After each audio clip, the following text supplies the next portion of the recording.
time that we were in that state of emergency, acute emergency, we didn't get a lot of business done other than to orient ourselves to this new world, which we've done pretty well. Then here recently, and this is what I wanted to take a few minutes to tell you about, the major issue is, as you know, the issue of police.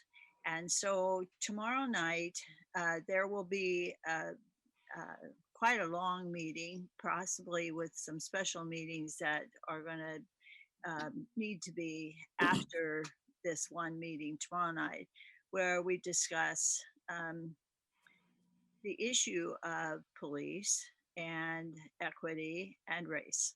And maybe we start with race, equity, and the police would be a better way to go. In any event, there'll be two measures on the before council. One is, as you know, or I'm telling you now, that last year we began with the process of getting a DEI task. The task force had a variety of people, wasn't directed towards any one group, but just people whose voices are not heard on these boards and commissions, nor are they often employed in the city. So the charge for this task force, which we had started and we were making good progress, were the two things of getting these voices onto the boards and commissions, and secondarily getting retention or getting employment in the city of greater diversity. Then, of course, the pandemic hit, and we had a couple of informal meetings. The nut of that coconut, though, is that there's going to be a report that is interim, suggesting some changes, improvements to the boards and commissions appointment next month. We'll see what happens before the council on that. The second is much more expansive, and it would ask the already established DEI task force to take on an extra charge, which would be further insights and comments, but with an inclusion of the police. So there's a lot going on, and it'll start tomorrow on the 16th. And with that, I will let you know that there are plenty of other things on the docket coming up. The one that jumps out at me is the Tyrone Creek wastewater treatment that's coming up. And those things are, not bringing in 52 people to testify, but it's very important. So welcome back. And I hope you have a very successful evening tonight with this big question before you and the new mechanism to have the hearing. That's it. Thank you, Councilor Kohlhoff. Does anybody have any questions? Thanks for keeping the lights on through this. You're welcome to stay. Okay, our next order of business is the minutes. We have 3 to look at tonight. I was going to ask the commissioners, unless you have any objections to any single one, can we take them all in one fell swoop? Second that. Randy, do you have a question? You're muted. Randy. Randy.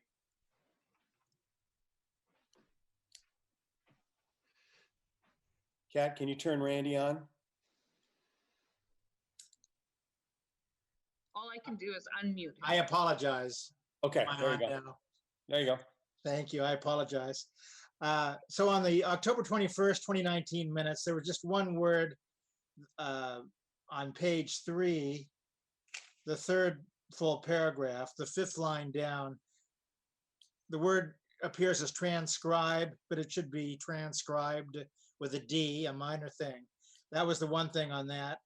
And then on the February 3rd minutes, it seemed like we were talking about the tree memo, and I wanted to suggest that the memo as finally approved be attached to the minutes for completeness, so that, and if anyone ever reads those minutes, they can see what the memo said.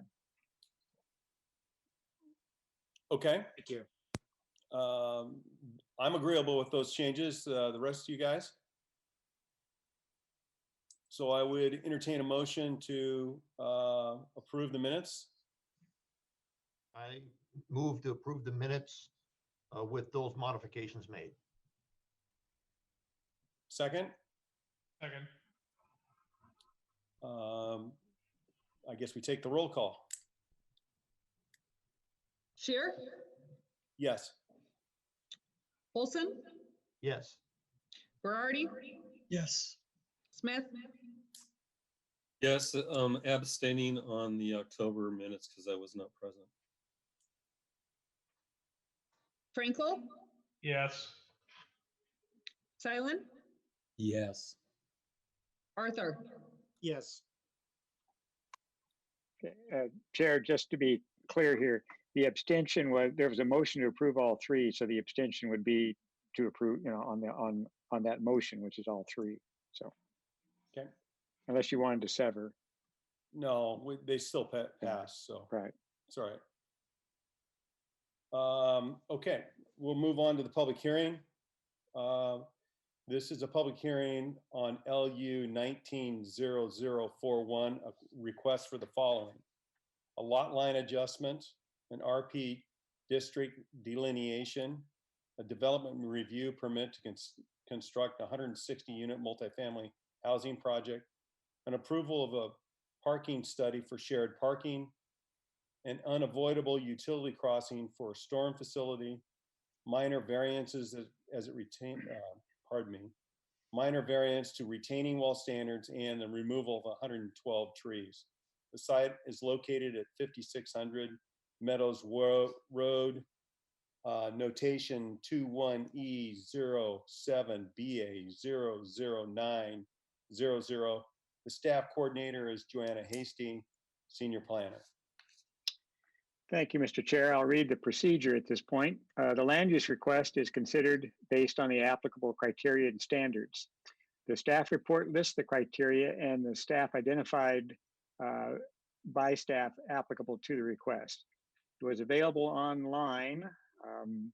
You must identify any applicable criteria you believe applies. Testimony and evidence must be directed towards the applicable criteria. Please specifically identify to the commission the criteria or standards you are addressing so the commission may consider your testimony in relation to the criteria or standards that you are addressing.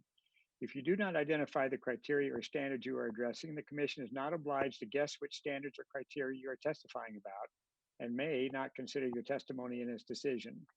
Failure to raise an issue accompanied by statements or evidence sufficient to afford the commission and the parties an opportunity to respond to the issue precludes appeal to the City Council and the Oregon Land Use Board of Appeals based on that issue.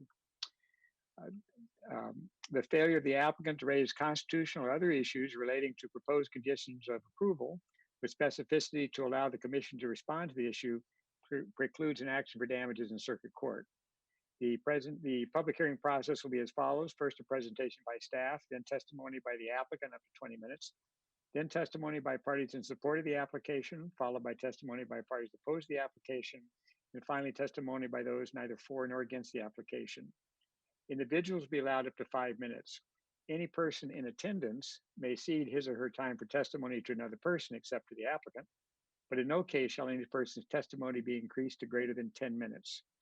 Recognized neighborhood associations, homeowner associations, government or government agencies, or other incorporated public interest organizations will be allowed up to 10 minutes.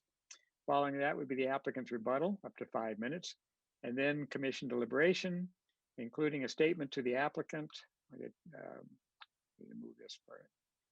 To statement of the applicant of proposed conditions of approval different than contained in the staff report, The applicant's response to the commission's conditions of approval proposed following commission deliberation. These time limits do not include time spent responding to questions from the commission, testimony by attorneys, representatives of witnesses on behalf of or which are part of the presentation by a person shall be counted within that person's time limit. It is assumed that persons are testifying on their own behalf unless they expressly identify the recognized neighborhood association, homeowner association, government or government agency, or other incorporated public interest organization they are representing.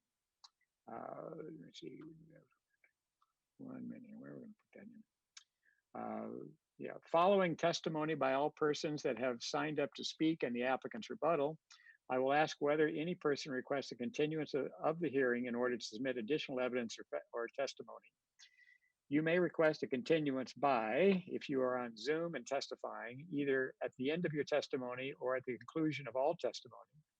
I will ask if anyone requests a continuance, and in that case, you'll be unmuted and request a continuance. If you're not on Zoom, if you're watching on YouTube, then call in to Kat Klug at 503-635-0286. Again, that's 503-635-0286, and leave your name and contact information with Kat.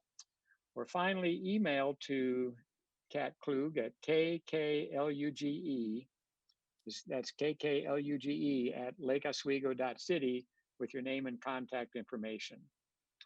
A potential conflict of interest declared on behalf of each of the DRC members, which each will identify to the extent of their business or employment.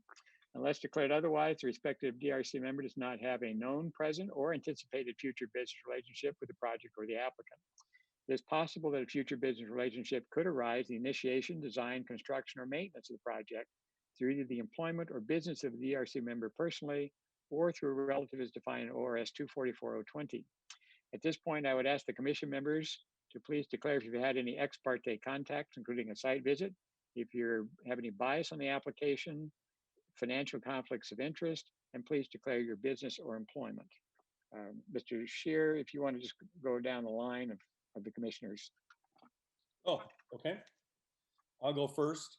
I have no bias. I had no ex parte contact. I have done a site visit many times. And I think that's it. Vice Chair Paulson. Yes, my name is David Polson. I'm a civil engineer. I have visited the site. As a matter of fact, I have worked for over a decade, a couple buildings up from this site. I have had no ex parte contact. I have no biases, and I have no conflicts of interest. Commissioner Smith. My name is Kirk Smith. I'm an attorney with the law firm of Buckhalter, Eder, Wynn. I ran conflicts based on information provided by the city to me, and I've cleared conflicts. I have not visited the site specifically for this application. I have no other ex parte contacts, no bias, and no additional financial conflicts of interest. Commissioner Frankel. Jason Frankel. I am a bank manager with KeyBank here in Lake Oswego and a longtime resident. I have not done a site visit for purpose of this application. I've driven by it many times, going places. No other ex parte contact, no financial conflict, and no bias. Commissioner Arthur. I'm Randy Arthur. I'm a civil litigation attorney with the Portland office of Bullivan Bailey, PC. I have not made a site visit, though I probably have driven by that site in the past. I have had no ex parte contacts of any other nature. I have no financial interest. I did run a conflicts check through my firm and was informed that our Seattle, Washington office represents a client in a matter that lists GBD Architects Inc. as an adverse party. I don't know anything about that. I'm of counsel with the firm. My compensation isn't dependent on the Seattle matter. So I just mentioned that, but I'm aware of no conflicts that would disqualify me from considering this application. Okay. Commissioner Silent. My name is Mark Silent. I run several small web-based businesses. I have no ex parte contacts, no financial conflicts of interest. I've not visited the site.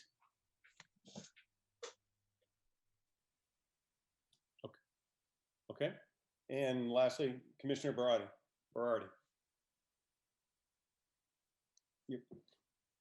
Muted. Hi, my name is There you go. Craig Berardi. I'm a consultant.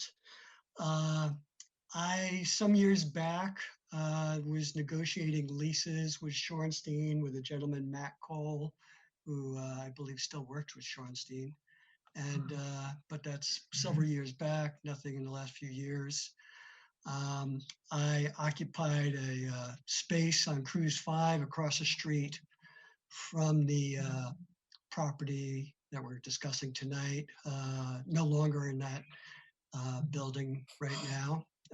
Did have a view, an office view overlooking that site, so I'm familiar with it, driven past it many times. No ex parte contacts, no bias, and no financial conflicts. Thank you, Thank you. Commissioners. Yeah. I should add that I'm a retired contractor and have worked on Shorenstein projects and GBD projects. Okay, thank you. Normally at this point, I would ask if any person has any challenge to any commissioner's right to consider the application. Since the people are not in the Zoom meeting or not let in at this point, I would say that if any person has an objection to any commissioner's right to consider the application, they should call in to Cat Kluge at 503-635-0286. We'll give 5 minutes, and it's 7:26 now. I believe there's a minute delay or so on YouTube, so that's why I'm giving about a 5 minute to call in. Or you can email her at kkluge@lakeoswego.city. Now with that, go ahead with the staff report. Johanna Hastay, Senior Planner. Okay. Good evening, everyone. Johanna Hastay, Senior Planner with the City of Lake Oswego. I am presenting the staff report for LU 19-0041. I'm going to share my screen here, so give me a minute to set up.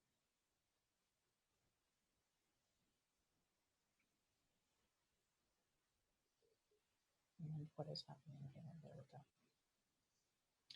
Okay, so good evening, commissioners. I do have some additional exhibits to add to the record. Exhibit G-003 is a letter from the Woluga Neighborhood Association. It's neither for nor against, and it's focused on traffic. I also have exhibits G213 through G218. Those were letters in opposition or testimony in opposition to the proposed project. Those have all been posted on the project webpage and forwarded to you for your consideration.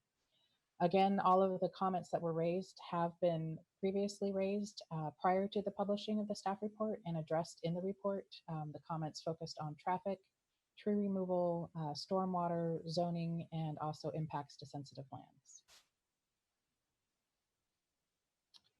So really quickly, I want to reiterate the project description. This is a development review permit for a 160-unit multifamily housing project.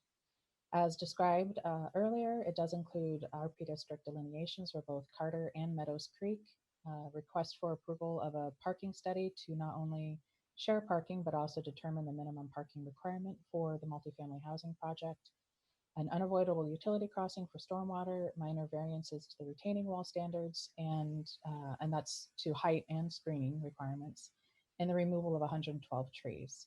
The applicant is going to be requesting a separate dead or invasive permits for an additional 15 trees, but that's separate from this process.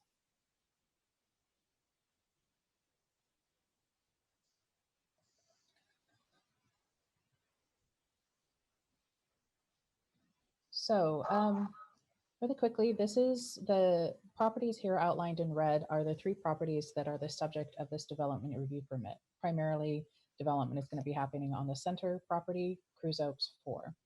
But I wanted, excuse me, Johanna, can you move that slide onto the screen? It is showing on the screen on mine. Might try reloading it, Johanna, because we're actually not even seeing it in slideshow view. Okay, let me try it again. That's always, it's always going to be one glitch, right? Are you seeing it now? Am I sharing now? Yeah, I'm seeing it in, but not in the full slideshow mode. I'm seeing all the little tiles, little Yeah. screenshots on the left. So sorry, Okay. this is my mouse and wow. All sorts of technical difficulties. Now my mouse is not cooperating. And the cat is not cooperating. Okay, I'm gonna have to.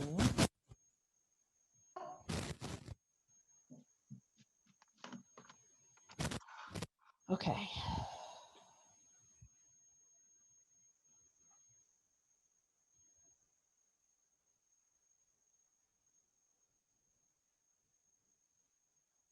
Do you see that? We just have the first page. Okay, so this is.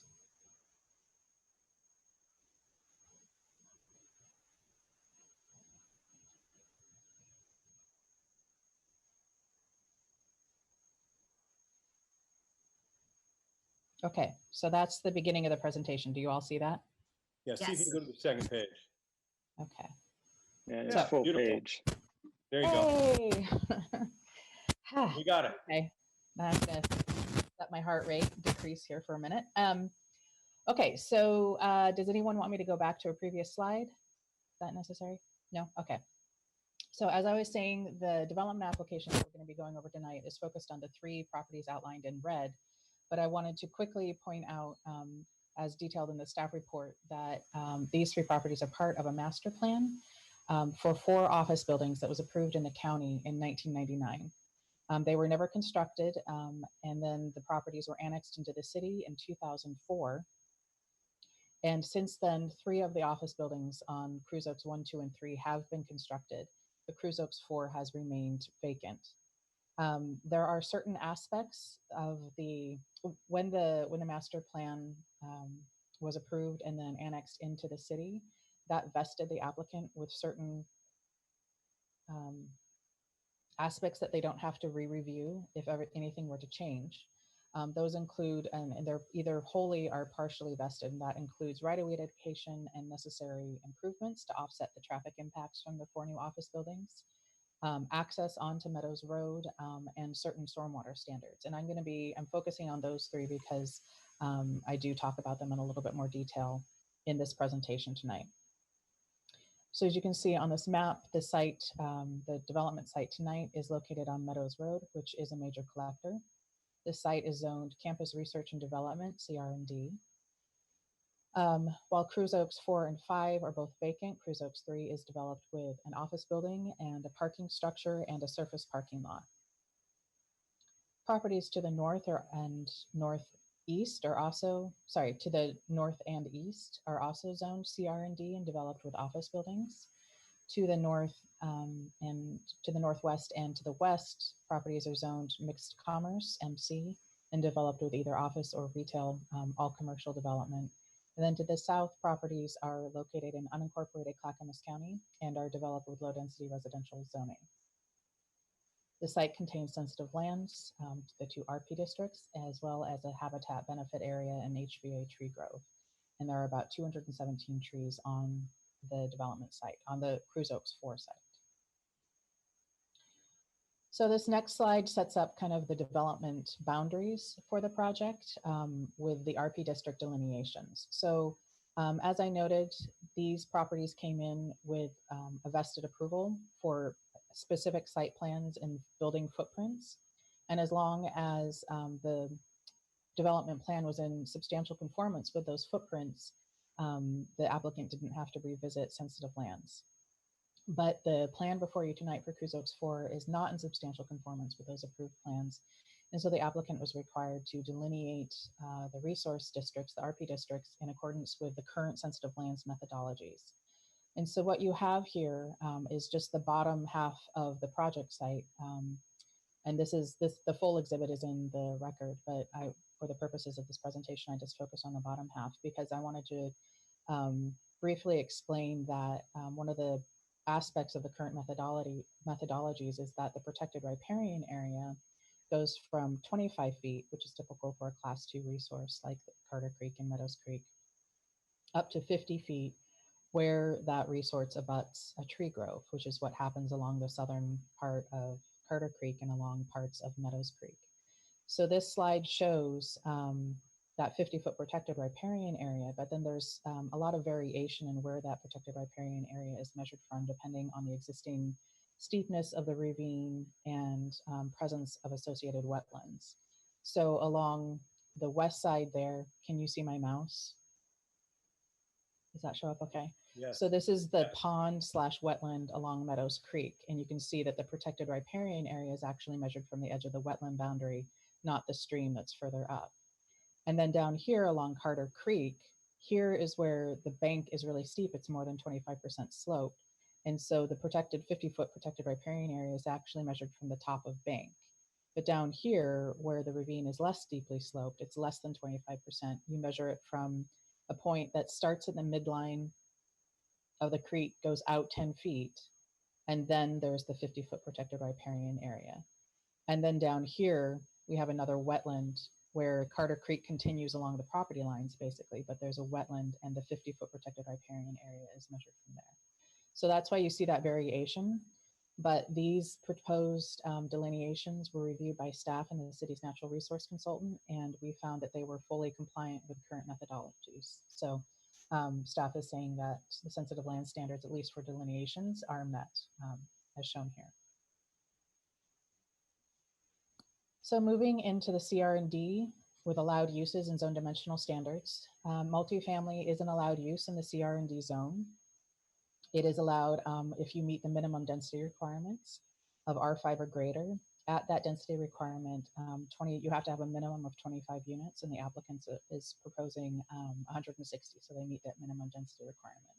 There is no maximum density. It's just a matter of complying with all of the other dimensional and development standards. Lot coverage, is a maximum of 55%. The applicant is proposing less than half that at 26.4%. There is no floor area, minimum or maximum. The height is kind of a unique height methodology for this zone. First, you have to show for this CR&D zone on the west side of the city, you have to show that all the buildings are maintaining a 78-foot average, height average.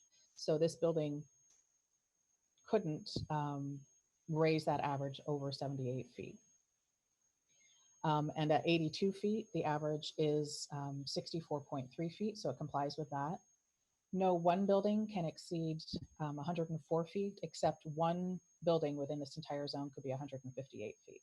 So basically at the 82-foot height, and that's only here at the southwest corner, it complies with the maximum height for any one building, and it creates an average that complies with the CR&D zone. And then finally, looking at setbacks, the only setbacks that apply are those that are not internal to the CR&D zones. So we don't have side yard setbacks, but we do have a 15-foot front yard setback and a 15-foot rear yard setback. And the front is on the north side here, and it's about 16.5 feet from the front property line, and so it complies. And then on the south, because of the Carter Creek RP district, the building is actually set back about 100 feet from that property line, so it fully complies there. So moving into building design, this site is not within any of our overlay districts, so it's just subject to the general commercial design standards. And that requires that it be complementary with nearby commercial structures of good design. It's not, we don't include low density residential in that analysis. So this style is a modern architectural style with rectilinear massing and a mix of materials, dark brick, smooth cement board, and stucco with metal panels and composite wood slat siding, composite slat wood siding. Wood aesthetic siding, I should say. So sorry, I have my door open and it's raining really hard. Is that background noise distracting at all? Can that be heard? Okay. No, can't hear. All right, thanks. Where was I? Oh, okay. So with this modern architectural style, staff did find that it was complementary to not only the office buildings nearby within the Cruz Oaks development site, but also with other nearby structures that are also office or a mix of office and retail. The rectilinear massing, while it's boxy, the change in materials and the numerous wall plane changes, mostly recessions, help break up that, that perceived massing. The on-site design elements like lights and bike racks and patio furniture and things like that are all composed of wood, stone, and metal and are complementary to the modern architectural style and coherent with each other. Oops. The natural landforms have been preserved as much as possible, to the extent possible. There were 3 really significant trees that the applicant took pains to incorporate into the design. There's an Oregon white oak at the northwest corner of the building, 2 large Doug firs, one in the central part of the western and one at the southern southern facade of the building. The existing grade has also been maintained around the perimeter of the building to the extent possible. You'll see that mostly around the front yard, specifically around the western side yard, except where there's a residential plaza that's kind of dug out to provide an outdoor amenity there. And then again, due to the Carter Creek sensitive lands, the grading at the southern portion of the site has remained the same. The applicant has taken pains to create continuous pedestrian access to the public sidewalks and around the building, and then connecting to the sensitive lands. And then finally, mechanical equipment is either located in the basement to minimize noise impacts and visual impacts, or some units on the roof, where again, they should have minimal impacts. So staff did find that the building design standards are met as proposed. Moving into parking, an applicant may use the numerical standards to determine the minimum parking required on site, or may use a parking study. And as was noted earlier, the applicant is using parking study to determine the minimum parking requirement and also to seek approval for shared parking. Kittleston and Associates did the study, so that has been added to the record. The study shows that with 160 units, there's a peak demand of 210 spaces. The applicant's proposal, the site plan, using a combination of surface parking and the underground parking, provides 149 spaces on site. So parking capacity will be exceeded beginning at around 8 p.m. at night and ending at 7 a.m. as shown in those plans in that study. So the applicant looked to Cruise Oaks 3, the abutting commercial property to the east, and looked at their parking capacity, which is about 310 parking spaces, and their parking demand ranges from about 8 a.m. in the morning to 2 p.m. in the afternoon. So you can see there's deep offset peak demands between the residential and commercial parking. So their solution was to share 61 spaces of the Cruise Oaks 3 property with a residential property to meet that nighttime residential parking demand. So staff found that the parking study standards for both the minimum parking requirements and the shared parking were met.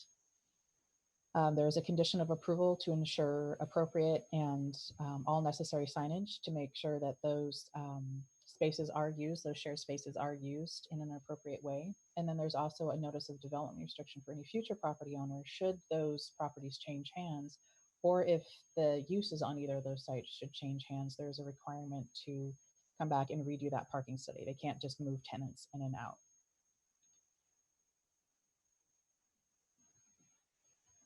So looking at landscaping and open space, I'm putting them together on this slide.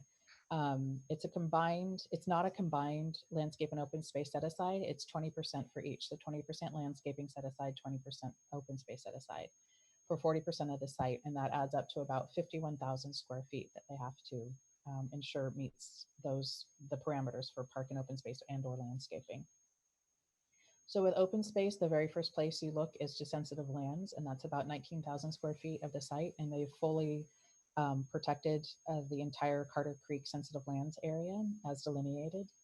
And then the remaining 21,000 square feet is a mixture of open yards on the west and on the north, residential plazas along that western facade, parking lot landscape planters, and stormwater planters. And as such, the proposal does meet the minimum 40%. The plan, the landscape planting plan includes multiple layers of evergreen and deciduous trees and shrubs. It helps screen the multifamily tenants from the residential structures to the east with layers of evergreen and deciduous plantings throughout the parking lot. They're also using the type 2 mitigation and locating a number of shrubs along the south property line in order to fill in any gaps in the screening for the abutting residential properties. And that includes fast-growing evergreen species, the western red cedar. So it's not going to be an immediate screen, really tall screen, but those are very fast-growing evergreens, and hopefully will provide full screening within a number of years. So staff did find that as proposed, the landscaping and open space standards are met. So stormwater, this is going to be a really high-level discussion. I'm obviously not a civil engineer, but this is obviously a topic of great concern for the community. The applicant has put a lot of time and energy into trying to come up with to manage the vested stormwater aspect of this project, and then to figure out what to do with whatever is above and beyond the vested stormwater overflow or runoff, excuse me. So I'm going to, again, keep this pretty high level. Will Farley, the city's traffic engineer, has joined us tonight, and he can speak to the city's review. And then we also have, I'm sorry, Will Farley is going to talk about traffic impacts. Jessica Christopherson and Angela Wieland are from Brown and Caldwell, and they have joined the city or joined this meeting, so they can talk about stormwater analysis. And then the applicant's team can also chime in with more detailed questions. But I wanted to quickly first talk about vesting, because I think this was a really helpful map for me understanding what that meant. And then I'm going to talk about the actual proposed stormwater management with what's left over. So you can see on the screen a bunch of different colored arrows. With the Cruz Oaks master plan that was approved in the county, what they approved was allowing Cruz Oaks 1 through 4, the office buildings and the parking lots and parking structures. So, Johanna, we're kind of getting some feedback here, guys. If just so I'm not sure whose it is, if you can mute while she's talking, then we'll know if it's coming from her or somewhere else, because she's not. I can't hear her. Is it still happening?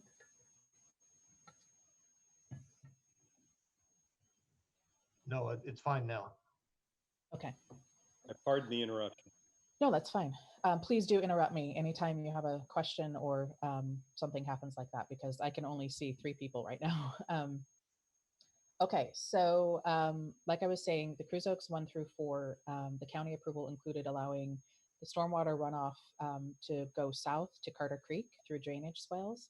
And then to offset that increased runoff, they increased the size of the pond on Cruz Oaks 5 over here on the westerly end of the site. And that was increased in size to manage the exact same amount of runoff that was going to be created by Cruz Oaks 1 through 4.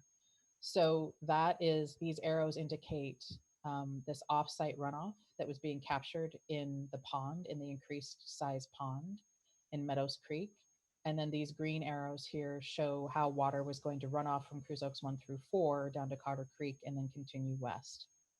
And at this point, at the confluence, whatever it is, of Meadows Creek and Carter Creek, there's an outflow pipe here south of the pond on Meadows Creek that hooks up with Carter Creek and then flows south. So that's what the vested stormwater management plan was.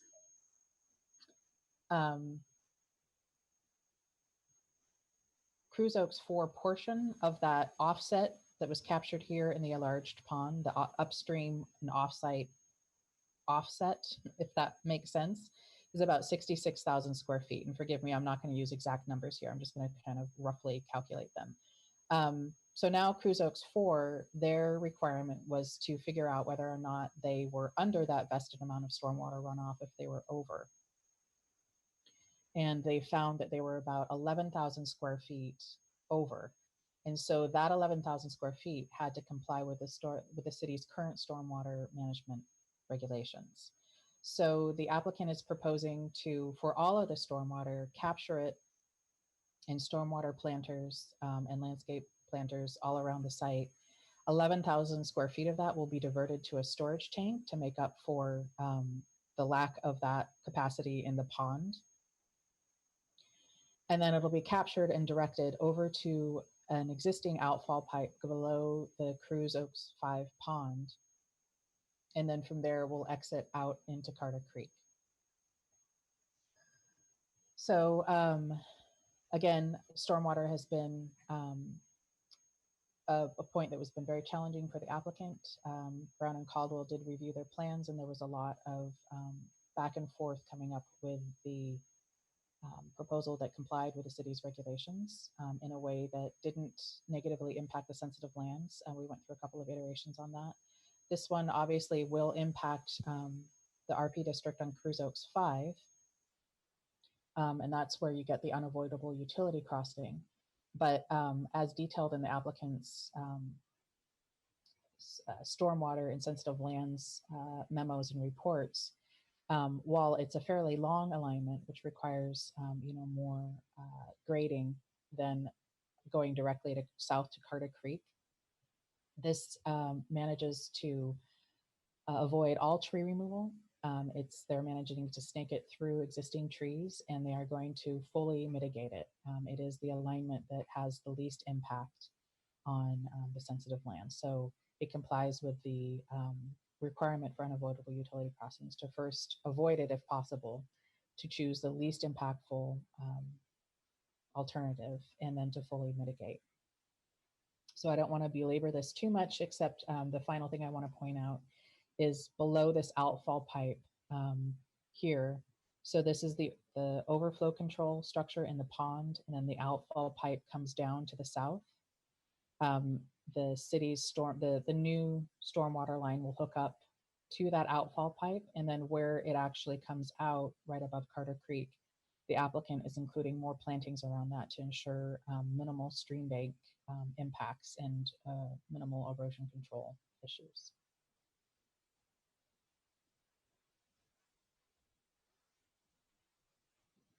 So the next kind of high level discussion I want to focus on is LOC Chapter 42, Streets and Sidewalks and Traffic.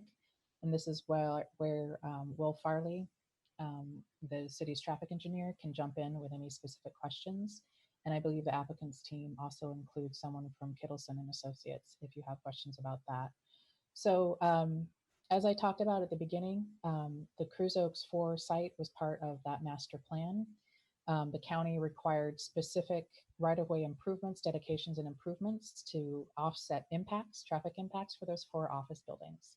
And they're fully vested. They could just get a building permit without doing any more traffic analysis if they moved forward with the office building on Cruise Oaks 4. But as it is, they are doing multifamily instead on this site. So then we look to our code and a traffic study with that, with multifamily, it could generate more trips. And so they had to do an analysis, a trip debiting memo, to see if that many new multifamily units would trigger any of the code thresholds for doing a new traffic study. So looking at this table here, I kind of mashed up a bunch of different tables from the applicant's materials and from the city engineer's analysis. I hope it makes sense. But basically, with the master plan, they have 3,856 daily trips that are vested. And then you have specific AM and AM and PM peak trips. With Cruise Oaks 1 through 3, the existing office buildings, they've used up 3,104 of those daily trips and a certain number of the AM and PM peak trips. With Cruise Oaks 4, if it's office, then they comply. But with multifamily, they had to do an analysis to see how many daily trips it would generate and then what the trips in the AM and PM peaks were.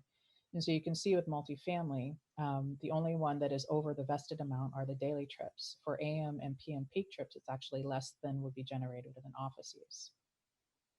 The threshold for the city is more than 250 daily trips. If more than 250 daily trips are added, a traffic study would be required. But it's less with multifamily, it's only 118. So staff found that no traffic impact would be required and no additional right-of-way improvements would be required, would be warranted, except where there is some curb improvements that need to be completed. So again, if there are any more questions about that, I would direct them to Will Farley or the applicant's team.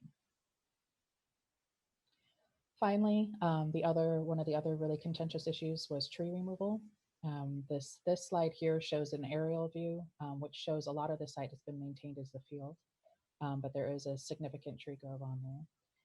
The black and white slide, I transferred I highlighted the RP district, the Carter Creek RP district boundary there.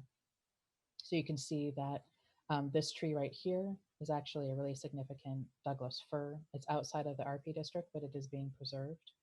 And the other large trees are along this western property line and then a little bit further north. The red X's there are trees. All of the X's show trees that are requested for removal, the 112 trees. The red X's show the applicant's initial significant tree determination. And as you saw in the staff report, we actually found that there were more significant trees than that, significant as defined by the tree code.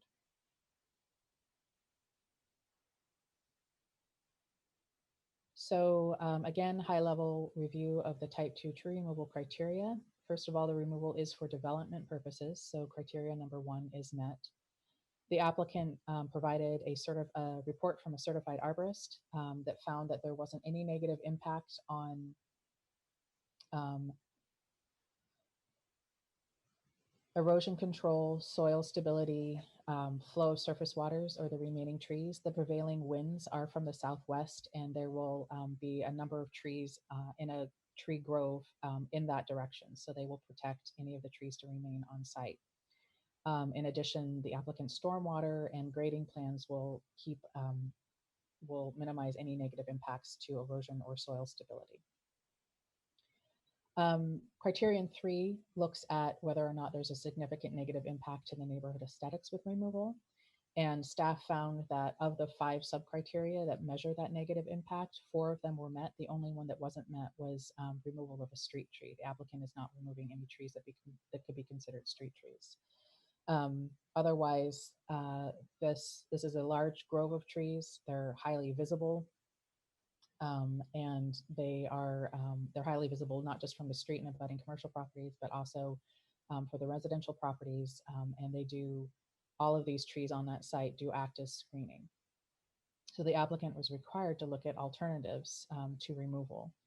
And as I talked about earlier, this proposal does comply with the zone dimensional standards. It's actually larger setbacks and a lower height and a smaller footprint than is allowed by code. The development standards are actually contained within the building envelope.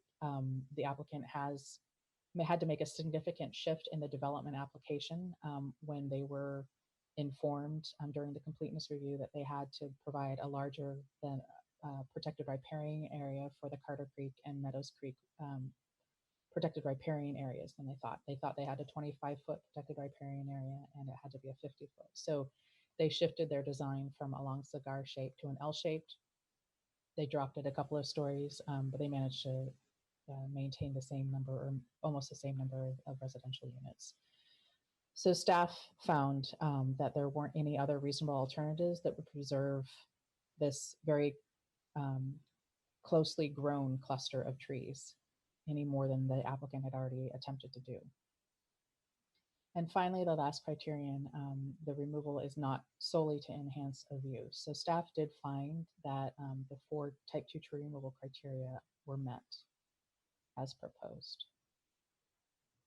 Finally, looking at tree removal mitigation, tree removal is based on a 1-to-1 ratio if the tree is not significant, but then a 2-to-1 ratio if it is.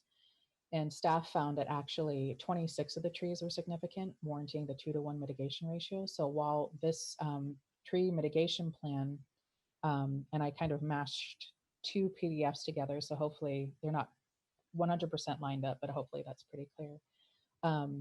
Staff found that 138 trees are required, and because all the trees being removed are native, all trees going back in had to be native. And as shown on the applicant's planting tables and on the landscape plans here, with the additional trees required by condition of approval, all of the species are native, and it's a good mix of evergreen and deciduous trees. And they're being located in such a way to enhance natural resources and to help provide more screening for both the future residents on the site and to the abutting low-density residents to the south. So with that, I am definitely wanting to stop talking. I am recommending approval as conditioned in the staff report, and I'm happy to answer any questions that the commissioners might have. Thank you. Thank you, Joanna. Okay, guys, let me kind of go through this a little bit different than we usually do. Why don't I call on you each, and if you have any questions for Joanna, you can ask her, and if it's all right, David, we'll save you to last. Before we get started, do you want me to stop sharing the screen? I see Kirk Smith saying yes, Commissioner Smith saying yes. Okay, yeah. When I ask my questions, I'm going to refer to the slides. Okay. Well, I had a little bit of problem sharing, but so if everyone's patient, we can kind of flip back and forth between sharing and not sharing. But for now, I'll go back to the gallery view. So, Randy, if it's all right, would you like to start?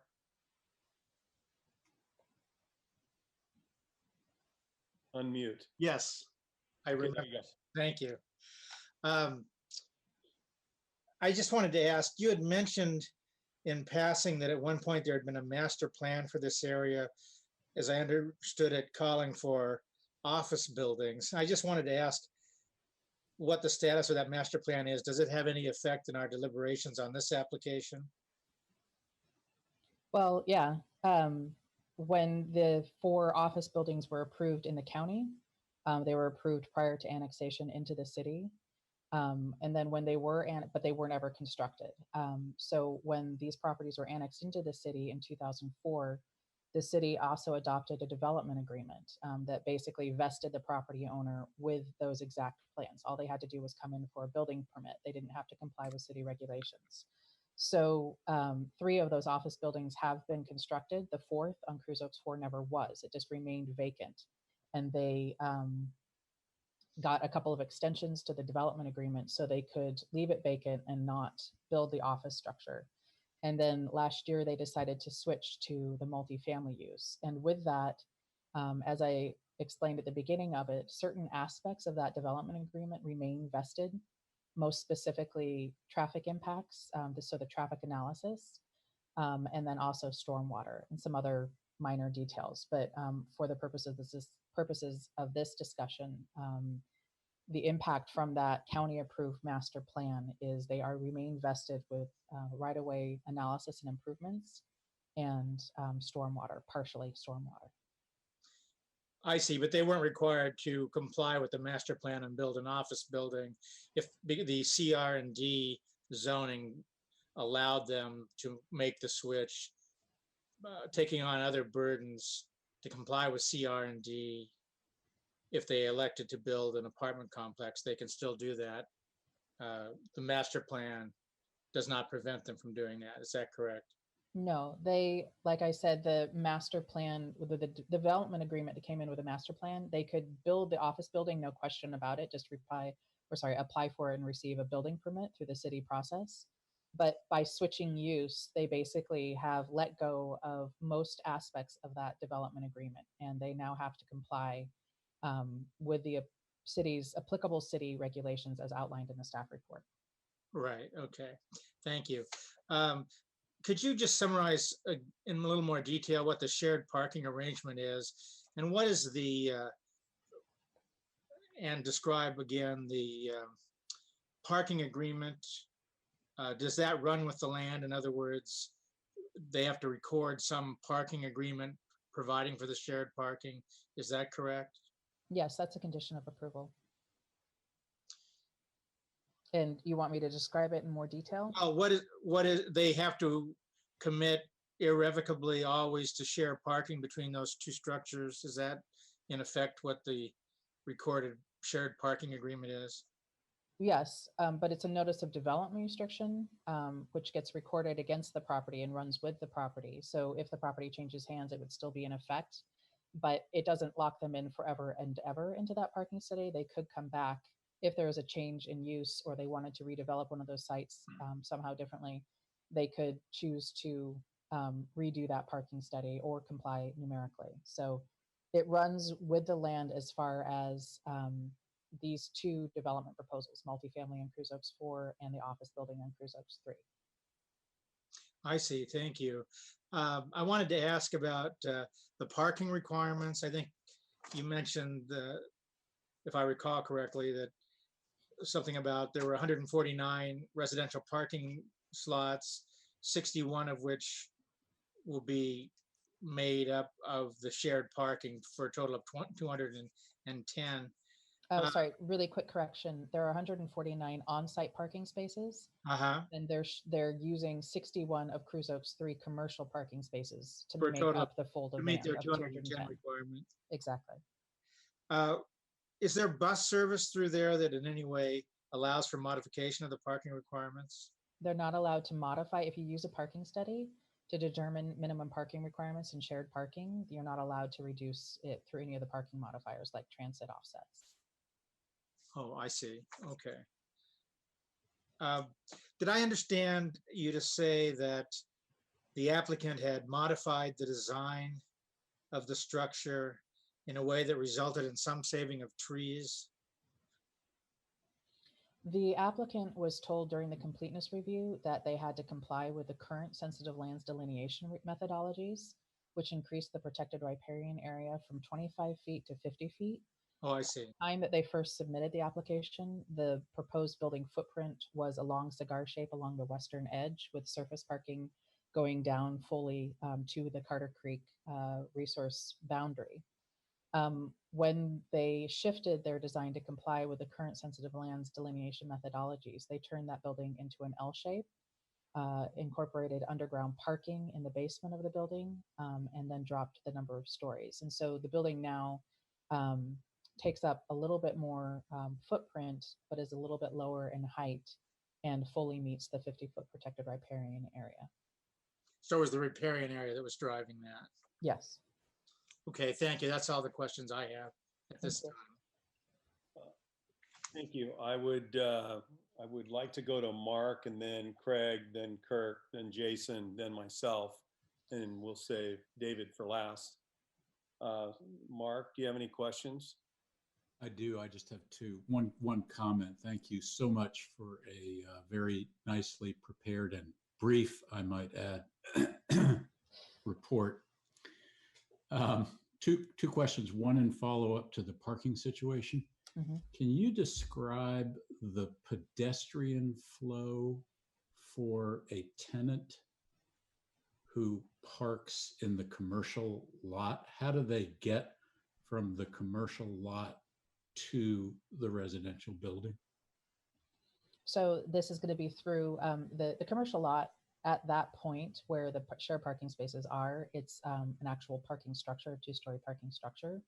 So where the spaces are, if they're on the upper deck, then it would be through the stairs, down the stairs, and then through the surface parking lot on Cruise Oaks 4 into the main entrance of the building, which does face Cruise Oaks 3.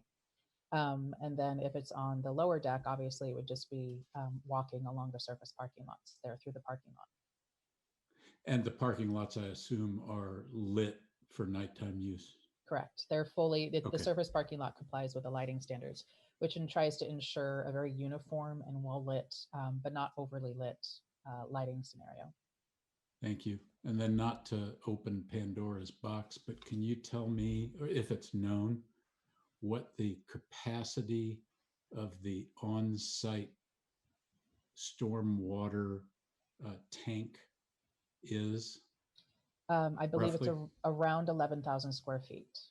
That's so the capacity of it? Yeah, it's whatever Okay. the tank is sized to hold whatever is over and above the vested amount. So again, like I said in my presentation, I was using very rough figures. Cruise Oaks Right. 4 had about 66,000 square feet vested, and they have about 77,000 square feet of runoff. And the applicant can confirm those numbers or give you better And numbers. it is in the basement? Yes, or... it is. Okay. Thank you so much. I appreciate it. Thank you. Okay. Craig, do you have any questions? You're on mute, Craig. Oh, Commissioner Berardi, sorry. Thanks. Starting with the parking. How is the way you calculate the parking? And I saw something to 1.3 per unit. I don't know how that comes up with it. It mentioned being a national measurement, but I look at that there's about 60 or 70, I counted 2 or 3 bedroom units, and then the rest are 1 bedroom and a handful of studio. Mhm. When I think of those 2 or 3 bedroom units and the number of cars per unit possibly, and then, on the 1 units, you might have a 1.3 or 1.5 being there could be a married couple or couples in there that have 2 cars. I get to a much higher number of cars or spaces needed than the 210. Can you talk about that? Did we use the right measurements? Is that a city standard? Has it been the city standard for a while? I could see parking being an issue at some point. And that would mean if we were going to label some of the shared parking spaces at the other building, you might need to expand that number or come to some solution. But it just seems to me you obviously don't want to have people parking on the street there. Okay, so to address your questions, first of all, there isn't any on-street parking on Meadows Road. As far as parking on other streets, with the way that this site is located, it's highly doubtful that people will be parking on other local streets and walking to the site just simply because of the distance. As I explained in the presentation, an applicant has 2 ways to calculate required on-site parking for a development application. The first is using the numerical method, which looks at, for a multifamily housing project, the number of actual residential units, and in each unit, how many bedrooms there are. There are 3 different opportunities or 3 different levels. There's studios, there's 1 bedrooms, and there's more than 1 bedroom apartments. And each of those have a different parking requirement. And you would just add up the numbers, and that would be your minimum on-site parking. And then you would have the parking modifiers for access to transit, for development size, etc. That's one methodology for calculating required on-site parking. The other methodology, which is allowed by code, is to use a parking study. And in that, the applicant looks to the trip manual, the trip generation manual. I can't remember exactly what it's called. Somebody jump in with that. But the ITE manual, which is an industry-wide analysis of parking demand based on use and based on the size of that use. So the applicant used the parking study methodology to determine the minimum number of parking spaces, and they came up with 210 parking spaces required for a 160 unit building of that 160 unit multifamily building of that size. So again, they did use a methodology that was allowed by code. They backed it up with the data that was included in that study, and staff did find that they met the parking study requirements as outlined in the code. So whether or not there is sufficient parking on site, this is a less clear and objective way to determine minimum parking, but they have used the parking study methodologies, and they're proposing 210 with 61 shared spaces. Okay. Yeah, and I just looking at it, 62 3 bedrooms. I took a 1.75 factor, about 120 spaces. There's about 95 1 bedroom studios, 1.5 factor, 4 factor. Basically, I got close to 250 spaces, but obviously I looked at it from the standpoint of occupancy in a 2 and 3 bedrooms and a 1 bedroom. Okay, I understand what they did. The other thing is traffic. When I was in, I happened to have a office there, traveling back through the Waluga neighborhood or through Cruz Way, the traffic was certainly an issue, especially when you go back down through Bryant, taking that left turn on Boone's Ferry to Bryant between we're at the Key Bank there. Has there been a traffic study done in a while on how that's, and obviously we're right under the middle of construction in that area, and maybe that's gonna take care of that problem, but has there been any traffic study done prior to that construction starting? So what I'm talking to you tonight is about this particular development proposal. And as far as what was proposed by the applicant and then determined by the city, a new traffic study was not required because it did not meet the threshold for that as outlined in the code. There were only 118 daily trips added with a multifamily use, and it didn't meet the threshold of adding 250 trips, daily trips. So with this, with the development agreement and the county approved plans, they already did traffic improvements for 4 office buildings. So those have already been incorporated into the traffic system, fully incorporated into the traffic system to offset traffic impacts from 4 office buildings. With this proposal with multifamily, they had to look and see if if the trips generated by multifamily would exceed those by office, and if they did, by how much. And as I noted in my slide, and I've talked about, it's only 118 daily trips. It's actually less AM and PM peak trips. And so we did not require a traffic study for this site, and I can't really speak to other traffic studies because that's beyond the scope of this application tonight. Okay. Yeah, and I say that obviously that'll be, there could be more traffic as they head to the downtown, like Oswego area on Boones Ferry.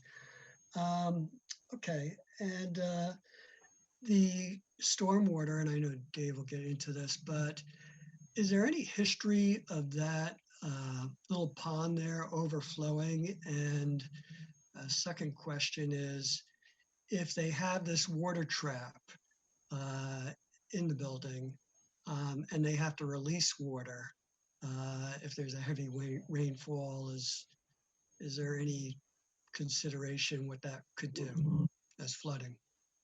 I'm going to defer those questions to the city's stormwater consultants with Brown and Caldwell, because I think they'll probably have a more clear answer for you, or the applicants. I will, I'll pass. I know Dave is probably going to take that, so I'll pass on that. And Okay. I'm done, Jeff. Thanks. Thank Okay, you. thanks. Kirk, you got any questions?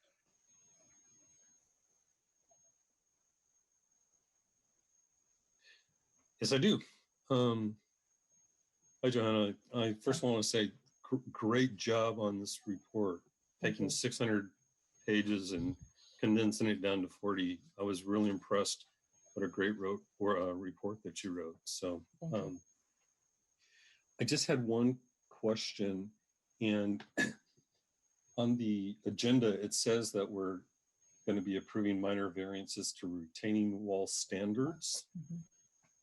And then in the analysis, it appears that we're talking about a 3 to 15 foot tall retaining wall, and then forgoing the evergreen screening.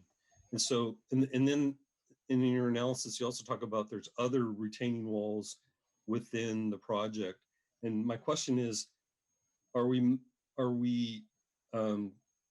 is there a variance with respect to only the 3 to 15 foot tall retaining wall, or would we be approving variances to all the retaining walls because it says minor variances to retaining wall standards? Sorry, I didn't talk about the minor variances to the retaining walls in my presentation because it was, I thought, a fairly straight part of the staff report. So I apologize for that. I didn't even think about including it. So as far as the retaining wall height standard, the maximum height for retaining wall in a commercial zone is 8 feet, and the applicant is proposing along the west facade of residential plaza that's being cut into the existing grade, and that retaining wall ranges from, I think, about 2 feet in height to 17 feet in height, as measured from the top of footing to the top of wall. So that's the first minor variance that they're requesting, is to exceed the 8-foot maximum retaining wall height limit. The second minor variance, and it's just for that one wall on the west side, on the west elevation. The second minor variance is actually to the requirement of the evergreen landscape screen. So if you are over, while the maximum retaining wall height is 8 feet, if there's any retaining wall that's more than 6 feet, you have to have an evergreen landscape screen in front of that retaining wall. Well, the way that this retaining wall worked is you would, the inside of the wall is actually where the edge of the residential plaza is. And so they would have a residential, or they would have a seating area, and then this random 6-foot screen inside the wall, and then the wall behind it, And because of the grade, it's not even visible to anyone outside of that little plaza area. So it really didn't make logical sense to require that 6-foot evergreen screen. The retaining wall is going to include some live plants to sort of build into the wall itself, but they asked for a variance to do away with that 6-foot evergreen hedge on the inside of the wall. So, but it's only to that one specific wall and not with respect to the Correct. other walls? Yeah, the other walls in the area are Okay. either less than 6 feet in height, but or at 6 feet in height. But the applicant is proposing a lot of screening around foundation walls. There's a landscape planner around the foundation wall along the south property line that they're planting a number of hedges in. And then there's a retaining wall system that holds up the southern edge of the driveway ramp into the underground parking. And they have landscaping and tree mitigation located there. It's not required because it's not over 6 feet in height and it doesn't need a minor variance for the height standard or for the landscaping, but they are incorporating it because they understand that's not a really sightly thing to see and they're trying to soften that edge. And I just thought of another question. On the shared parking, I think that's a great idea in which parking spots are not being used because of the uses. But one of the other commissioners asked about where they're going to be located. And I was thinking, you mentioned it could be either at the top of the parking structure or at the bottom parking. Does the city have input on, I'm presuming it's going to be like a reciprocal easement, parking, shared parking agreement.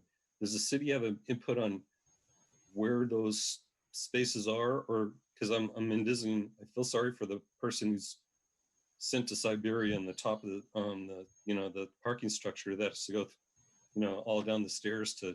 So I was just curious if the city has a input on where they're going to have to put those spaces, or they're put in the worst parking, slots in the whole project. Well, the way that the applicant proposed the shared parking, they did ask for some flexibility on the exact spaces that they were going to use, but they were generally speaking along the drive aisle that leads down from the Meadow Creek access point, and then also right at the common boundary line between Cruz Oaks 3 and Cruz Oaks 4. So they're going to have to stay within substantial conformance with that plan. That's shown in the shared parking study. There's actually a site plan that shows kind of the general location of the spaces.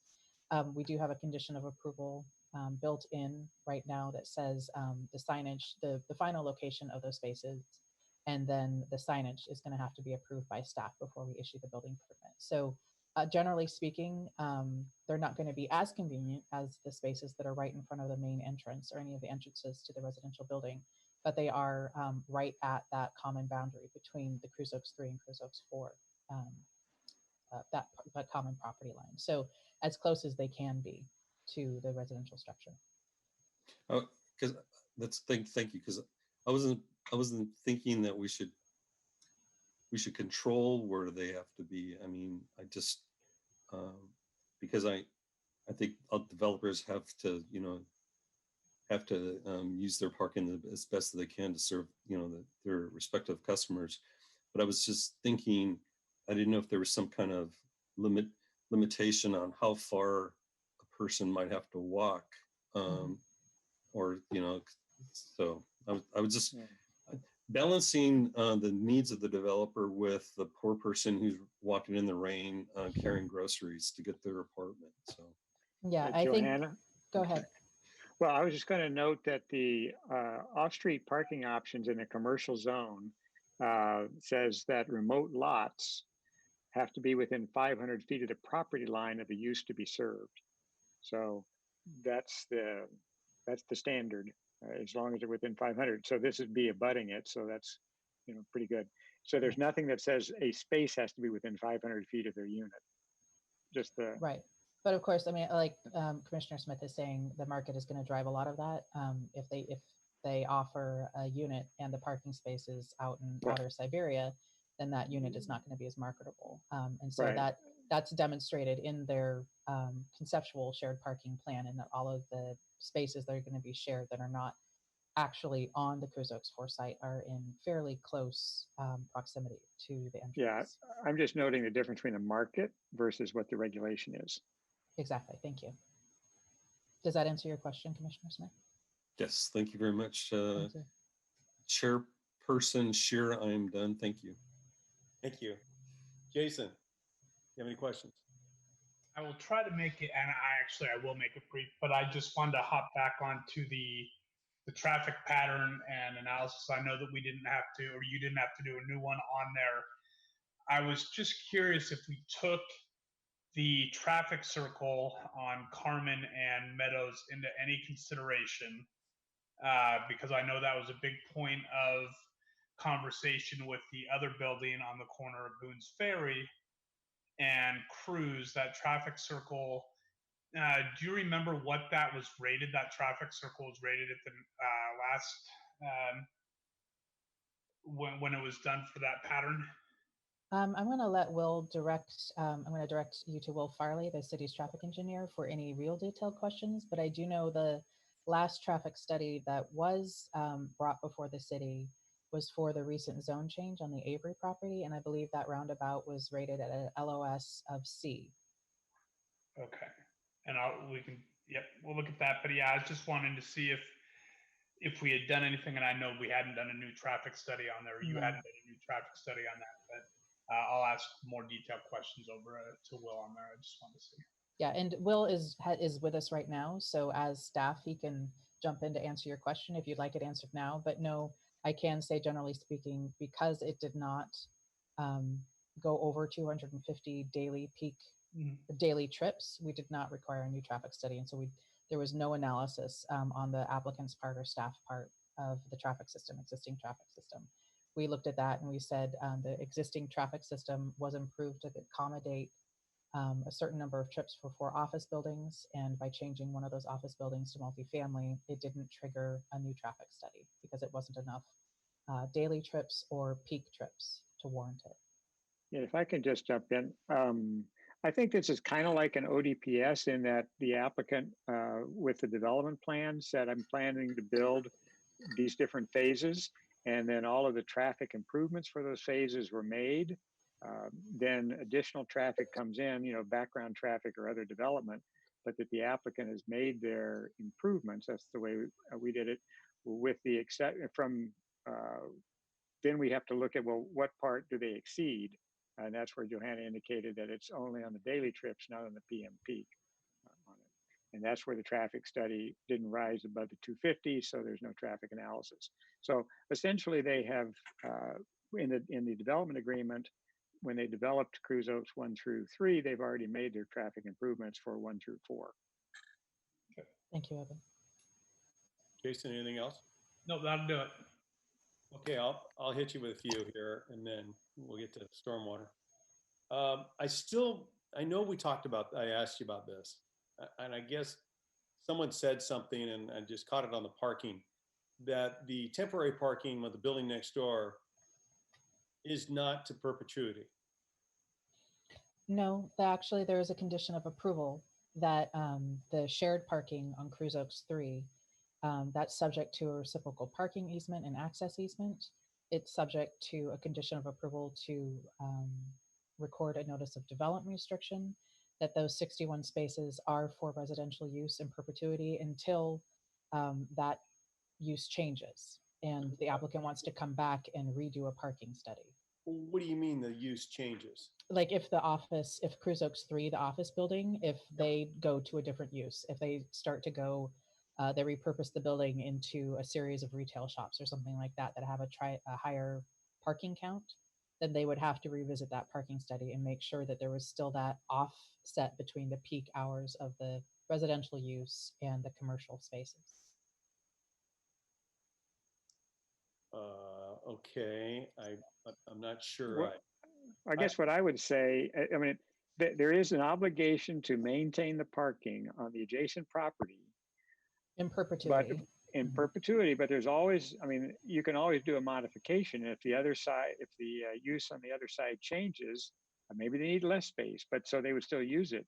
If they needed more space, well, they couldn't develop that. And I mean, they're going to have to find a use that provides for the use on the Cruz Oaks 4 if in any change. Or you're going to have to modify Cruise Oaks 4 to put more parking spaces on the site.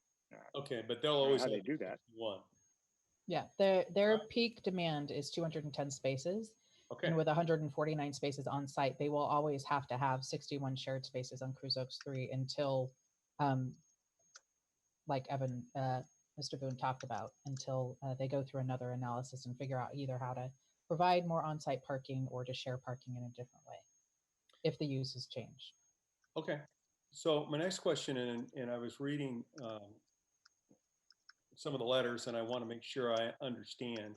Now, to the south, across the creek, is unincorporated area. It's not in Lake Oswego. That's correct.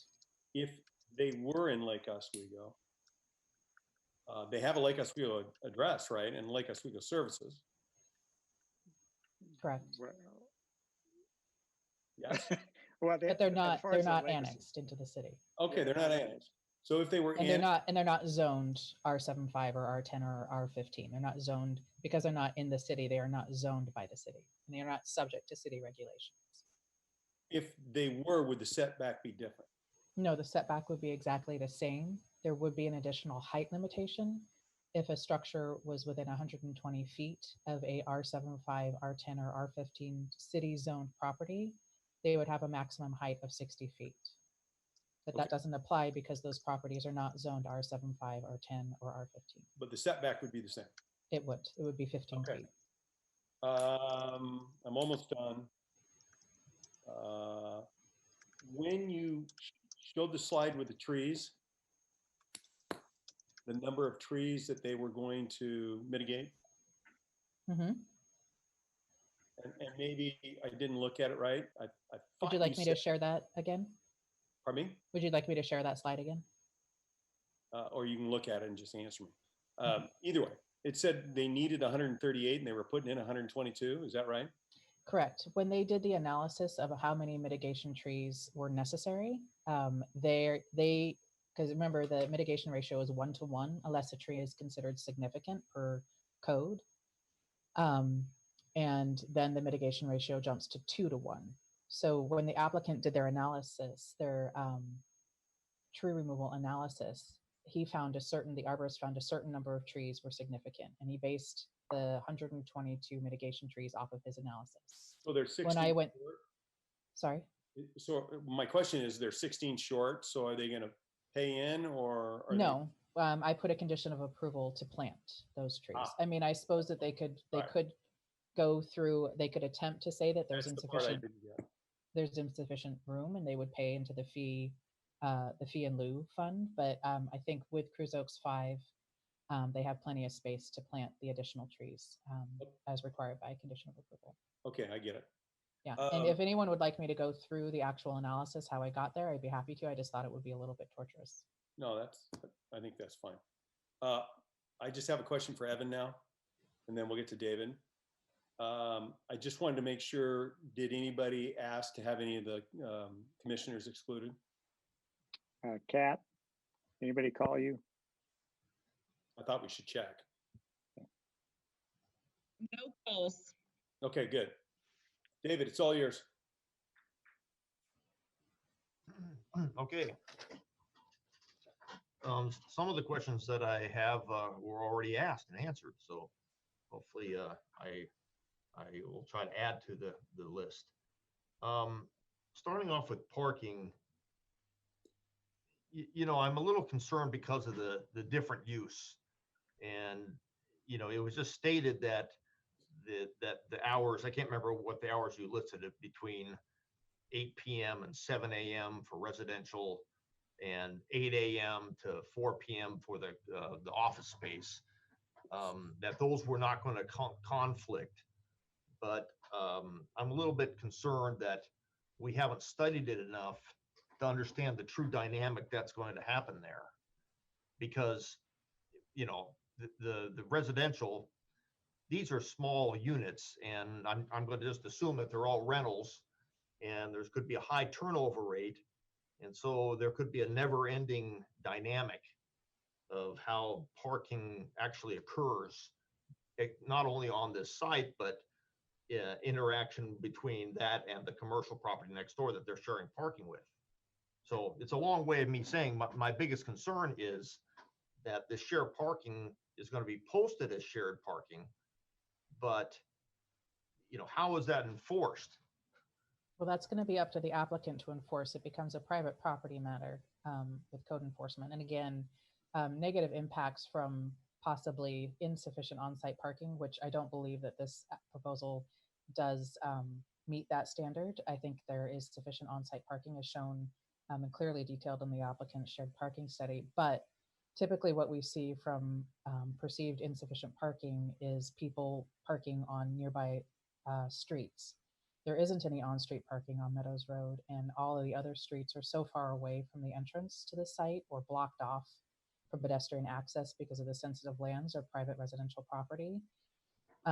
Any parking challenges are going to be contained within the development site itself between Cruz Oaks 3 and Cruz Oaks 4. And then as far as enforcement, like I said, that is going to be a private matter that the property owner is going to have to enforce and maintain to make sure that they keep their tenants. It's definitely going to have a market drive behind that.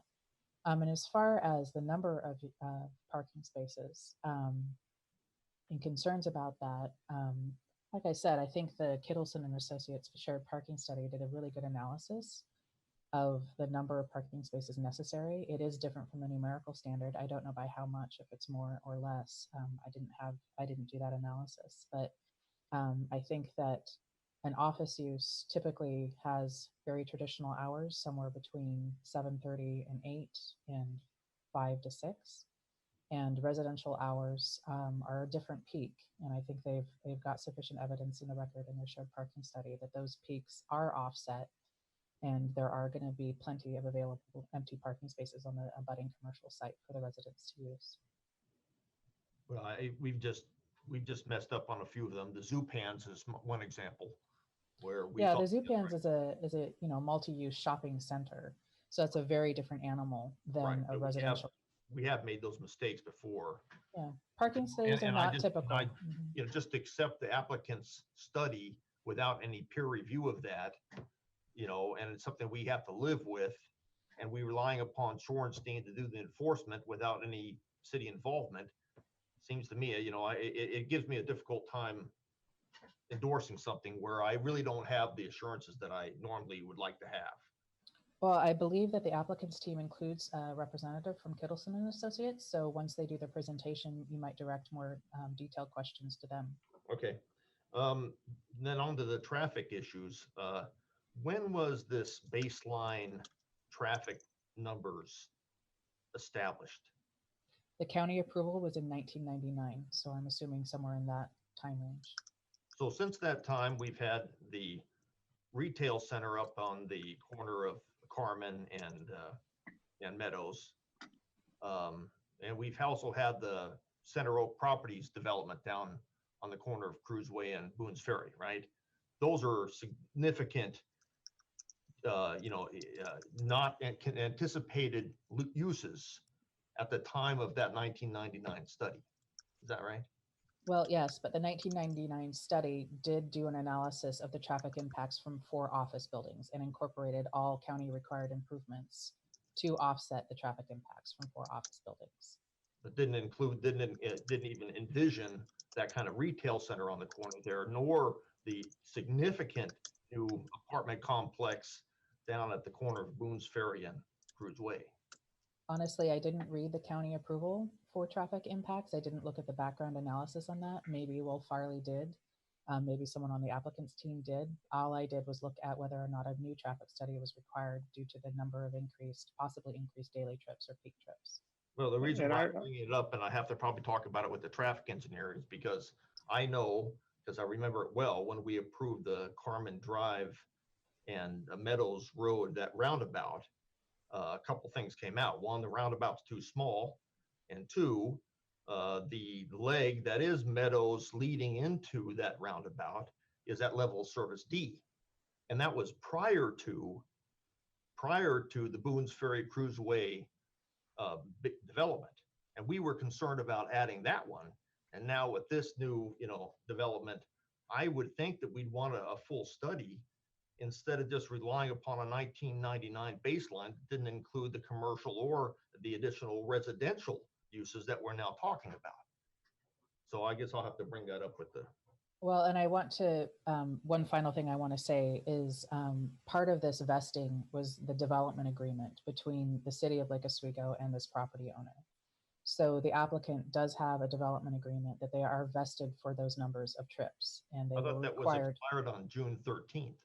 No, Evan, Mr. Boone can talk more to that, but it is vested, and now that they are in process for developing Cruise Oaks 4, that expiration date kind of becomes a moot point. But the Well, I read in the staff report it was June 13th, which was kind of ironic, since it's just like today. Well, they filed their application, and we would judge the application based on the standards of time it was filed. So they again, as Johanna indicated, they could have filed an application for an office building at the same, when they did, and then that would have been going straight to building permit review. and it would have had more AM and PM peak trips, not as many daily trips, but more AM and PM peak trips than multifamily. Right. That's So- that's why usually development applications expires, because over a certain period of time, the conditions change substantially enough where we need to have a full new look at it. Well, what's expired, they were required to submit a building permit application prior to, or land use and building permit application prior to expiration. So they submitted their land use application prior to that. So we examined it based upon the development agreement at the time. Wasn't that The other comment- expiration part of a multiple extension? Yes, but it was extended. So they filed prior to the extended date. The other comment I would have on projects that occurred after 1999, each development is required to mitigate its own impacts. We look at each development, as its own development. So since these in the development agreement, they have built their infrastructure, they pre-built their infrastructure for Cruise Oaks 1 through 4. So we would analyze that. Later projects would have mitigated for their own impacts. But this is a completely different use that wasn't anticipated, and we're using okay. baselines. We're using baselines now as part of the approval. That So the were question is, what part did they exceed their baselines? That's the question. This development is, have they exceeded their baselines? well, no. How do I know that the baselines were established correctly, based upon their assumptions back then when they didn't anticipate a residential use? The development agreement gave them a certain amount of daily trips, AM and PM trips. And we know what Cruise Oaks 1 through 3 were approved for. Based upon a traffic study that was not anticipating residential, or the commercial up at the corner, or the Boone's Ferry Cruise Way. There's substantial differences between what they assumed back then and what we actually have today. Mr. Polson, I would like to add that the mercantile development that got redeveloped recently, which is one of the projects you're referring to, predated 1999. And as you recall from that development, they were, the new development did not exceed the trips that they were already vested in at full capacity. So that mercantile development existed pre-1999, and the new development did not exceed the number of trips that they could potentially have if they were at full capacity. When we discussed that during that hearing, but we know that the existing, the full capacity of the mercantile center was never achieved. And I think it's very likely that the new residential / commercial development by Center Cal Properties will reach full capacity. And that was the concern there. I mean, we know that the mercantile was never really a successful development. It just never really generated the trips that it could have. And I understand theoretically what you're saying, but it just never did. So there's just a reality there. Anyways, let me move on. I'm sure the applicant's traffic engineer will answer those questions. So I'll get to my stormwater issues then. That pond, does anybody recall that the existing natural pond there Has anybody tried to model that pond to see if it could indeed take the full new impervious surface that was generated from this development? I would Now, defer the answer to that question to the applicant's team. Okay. All right, maybe I'll just wait for that then, Johanna. Okay. When they get there, because you know, I know that you don't want me to get into the technical aspects of the stormwater. Well, I just simply can't answer them. I know that from my review of their materials that the pond did not have capacity to manage any more at its size that that it was enlarged to with the 1999 county approval. It didn't have any more capacity to handle impervious runoff. So as far as specifics on that, I'll defer to the applicant's team. Okay, I'll ask them. That's all I have for now, because I'm not going to go into the stormwater thing yet.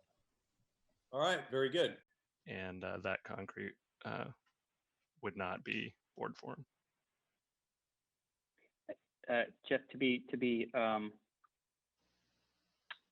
hopefully we would avoid sacking of the concrete. I think the goal here would be to have the quality of concrete that wouldn't require that. I mean, that would be the architect's goal. Okay. I think that's all for me. David?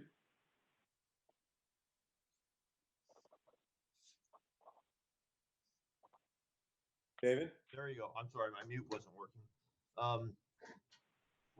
I just have a couple questions on the stormwater. If you have your engineer from Dow, can we get him to be available to just answer it quickly? Yeah, David, I'm here. Okay, good, thanks. Yep, you make it with Al. When you went and looked at that existing pond, how did you go about modeling that to see if it had any extra capacity in it? Yeah, David, we assumed and had the study from the previous study for Cruise Oaks 1 through 4.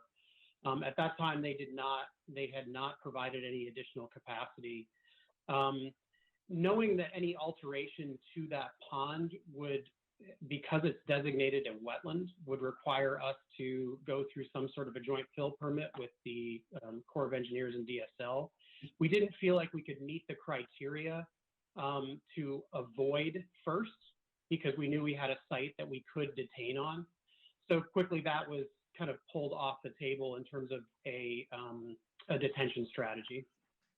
I see. Well, because from my observation, the net result of that is that you have that under basement detention pond, and you're quite a network of pipes that are going underneath the building to drain the stormwater, which is not desirable, and from the looks of the civil plan, it looks like there's going to have a lot of bends on that piping going underneath the building as well to collect different discharge points from the parking lot, from the planters, from the detention pond. And so trying to weave all these underground pipes under the building, you can see them there in blue, inside a sleeve, and have clean outs in there. You can see why that would be kind of a logistical issue. And the reason why I'm bringing it up is because I look at the grading in the parking lot that you have proposed. I think it's you. I don't know who did the grading plan, but the grading in the parking lot looks like we've got kind of this bathtub grading concept going, where the two basins in the middle of the parking lot are kind of at the bottom of a bowl. And if I looked at the grading on it quickly, and it looks like if those things were to plug, there's no readily observable overland escape route. And it looks like it might actually go inside the building if it floods. And with all that network of piping underneath the building, I'm just was concerned about, during a big peak event, if that were to plug up from leaves or whatever, that it could be an issue. So that's why I'm pushing for, you know, if we could, if we could put the storm drainage, you know, directly out of the park, you know, not under the building, but directly south into the creek, and then change you know, the restriction in the existing large pond to over detain that, you know, that make that pond hold a little bit more while free releasing everything into the creek. That would be a solution. And, you know, and so, you know, I'm thinking that another modeling effort, and I appreciate, believe me, I appreciate what you're saying about having to not go to the Corps of Engineers, you know, I appreciate what that's all about. But we, you know, we are impacting the resource protection area anyway with quite a lengthy pipe. The pipe that you're proposing that connects finally into that 60-inch culvert is deep. It's really deep. And, you know, I'd like to avoid that. If you have to dig that up, you're really impacting that resource protection area to dig that up. So the other thing I want to say as an observation is that looks like the site kind of from the middle of the parking lot, that's kind of the high spot, and the normal hydrology would, or the topography would take that to the north to Meadows Road. And so the two catch basins there, you're taking that whole parking lot, and the northern part of the parking lot, you're kind of cross basining it. Instead of that water normally going to Meadows Road, you're cross basing it back, everything south. So, you know, you're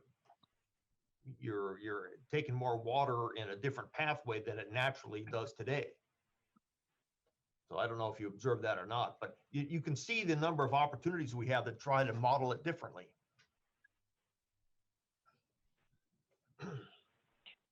I think one challenge in being able to extend into the public roadway is that in order to provide a location that could extend north and be able to capture all of the stormwater from the site, we cannot do that from a gravity perspective. And so, you know, kind of right away, that one had to be crossed off the list as well, because the city won't allow that as a first choice, and really won't allow that at all if there's another option.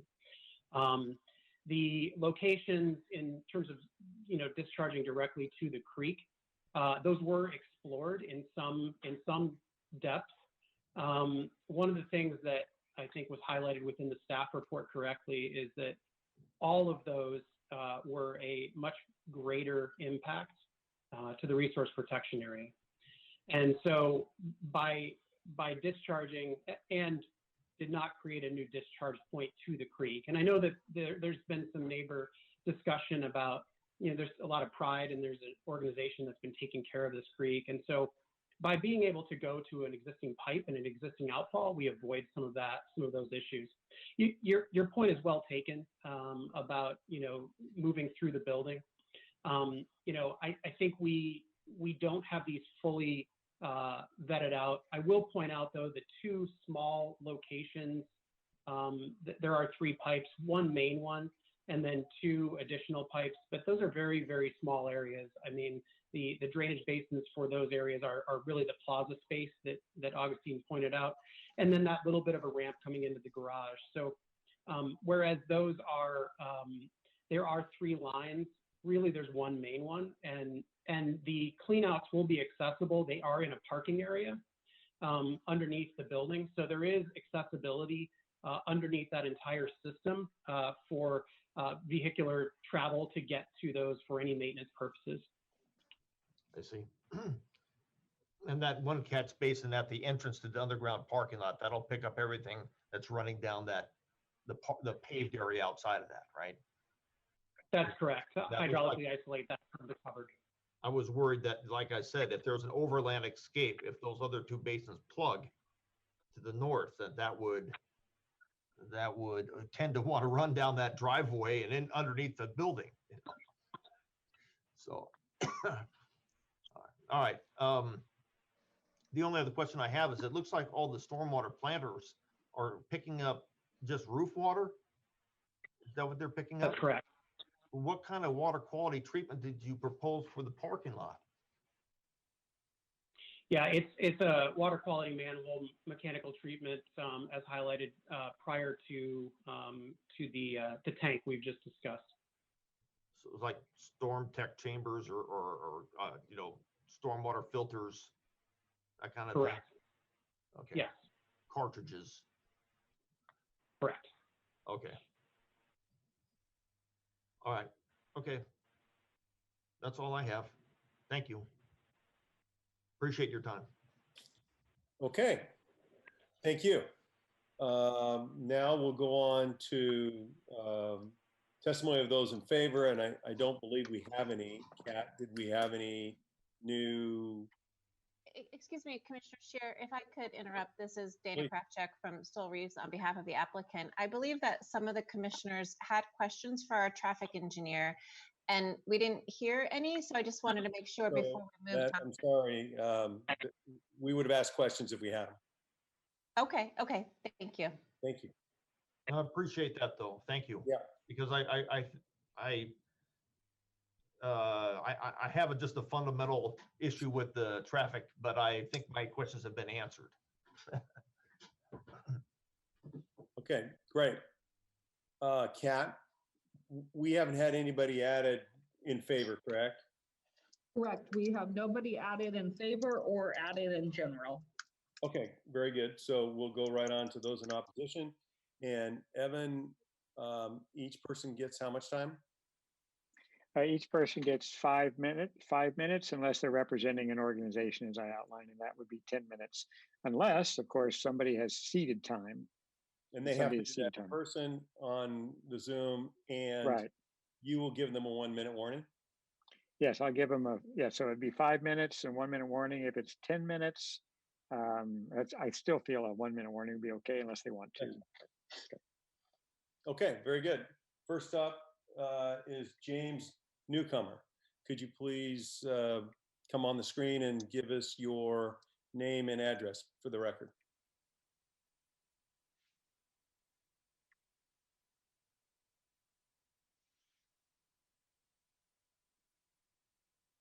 James, does anybody see him? Okay. We'll go on to the next person. It's Jim Solberg.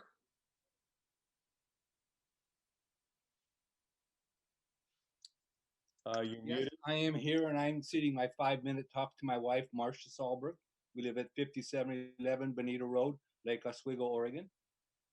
Very good. Welcome. Thank you. Good evening, members of the Planning Department and the Design Review Committee. My name is Marcia Solberg. My husband Jim and I purchased our property in Lake Oswego in 1992, and we built our residence at 5711 Bonita Road in 1993.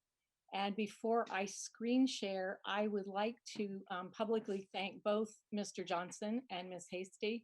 They have spent numerous hours with me answering questions as I've tried to educate myself and bring up concerns about this property. So I do appreciate all of their time and their generosity with that. What you are looking at, and I apologize for not going full slide presentation, but for some reason my mouse will not navigate that. So what you're looking at is the original 1999 development plan that was referred to by Johanna as approved by Clackamas County. And you see that the proposed office building on that plan had a building footprint of 17,000 square feet and would have been approximately located 200 feet from Carter Creek. The parking lot, if you look at the very end here, would have been about 6 feet north of the parking lot for Cruise Oaks 3, which was built. And Cruise Oaks 3, which is existing, was built approximately 250 feet from Carter Creek. And as Tim mentioned, Shorenstein purchased the properties in 2007, built Cruise Oaks 3 in 2008. And then there was a development agreement extension that went to the city council in both 2014 and 2018 To my knowledge, none of the neighbors, there are 4 residences that abut this property. I don't believe anybody objected to the extensions because we all believed that we knew what was on the plan to be developed there. Of course, you've already seen the proposed plan, which is approximately the footprint is approximately double that of the office building.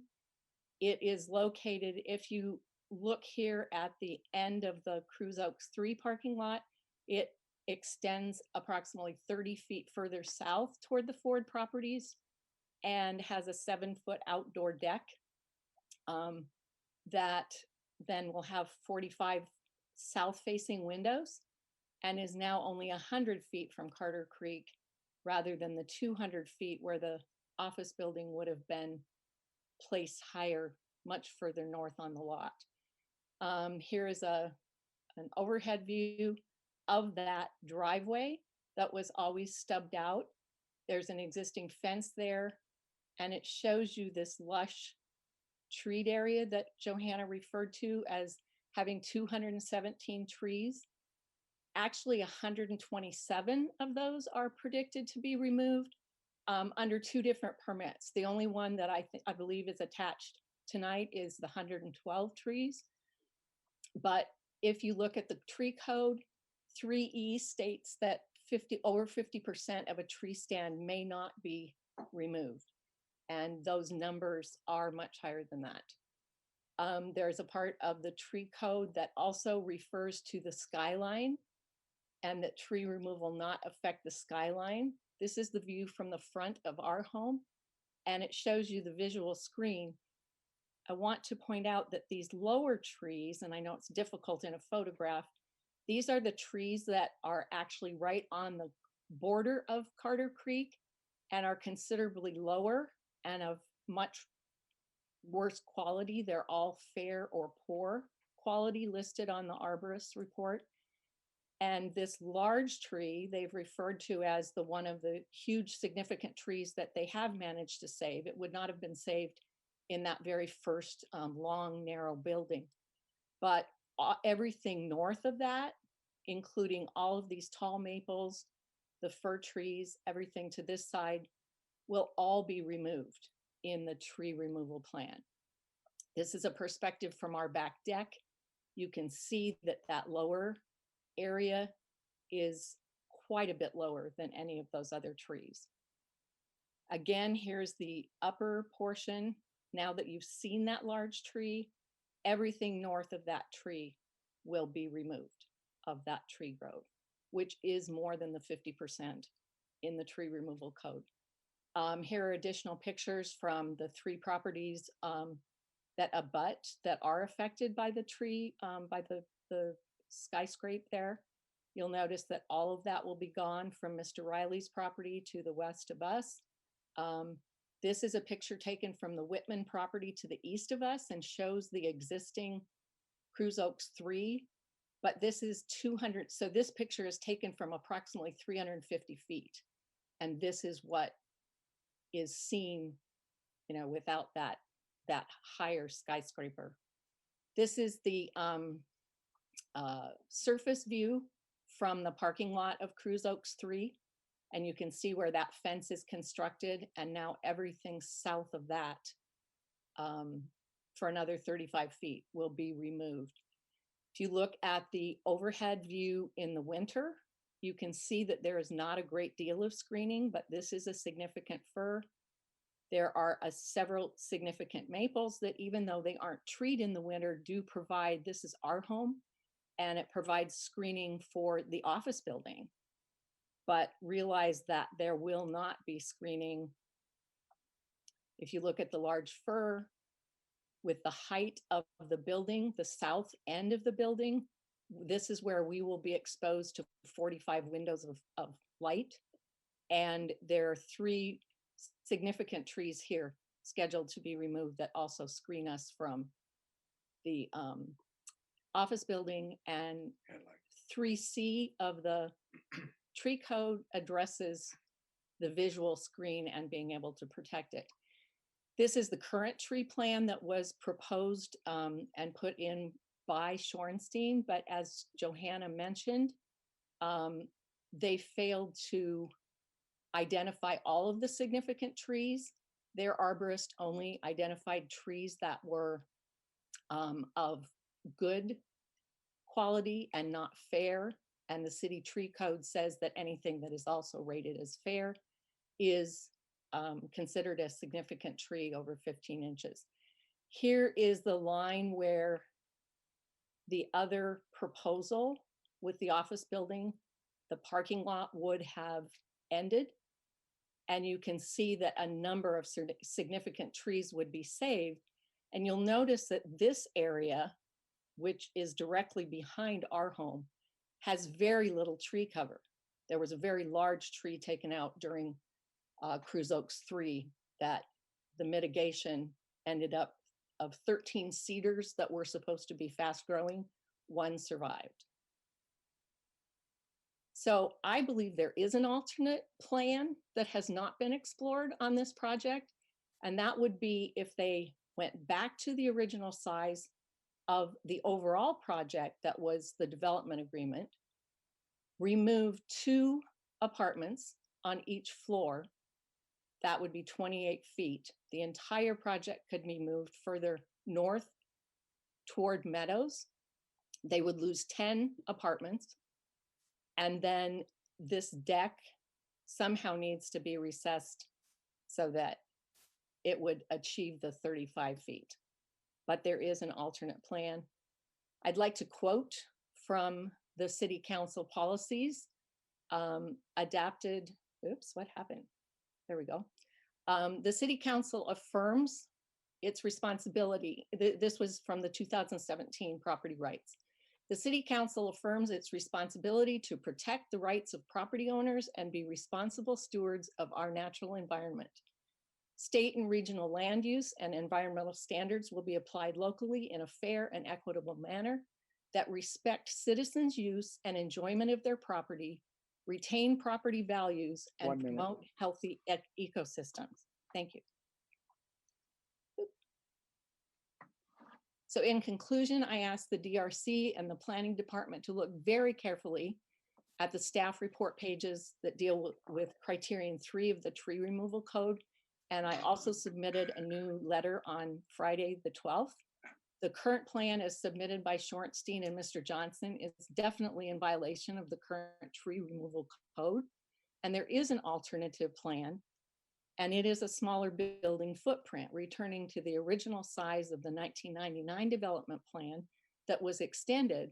And I don't believe that city council extended that in order to increase the size of the development that could be put in. And the current plan adversely affects our homeowners' use and our enjoyment of our properties, retention of the property values, and the health of the Carter Creek ecosystem.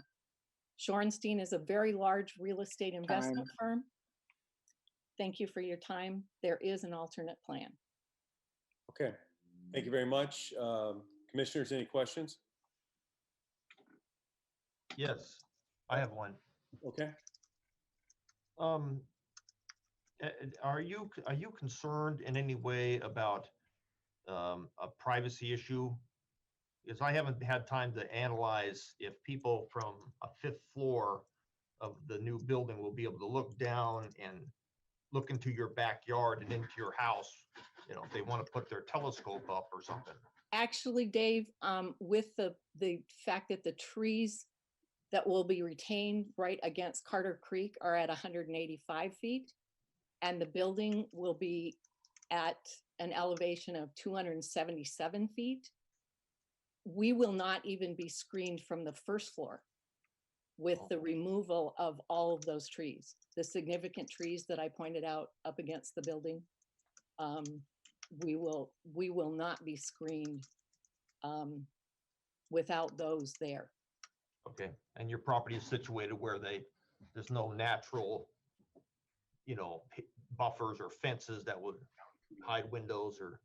No, we are down much too low. We are probably the lowest property along here. And both Mr. Riley's property and our property do not have large trees on the property. They were fairly cleared properties when we purchased. Thank you. I appreciate Thank that. you. Thank you very much. Anybody else? Okay. Next, we'll go to Kimberly Poppert.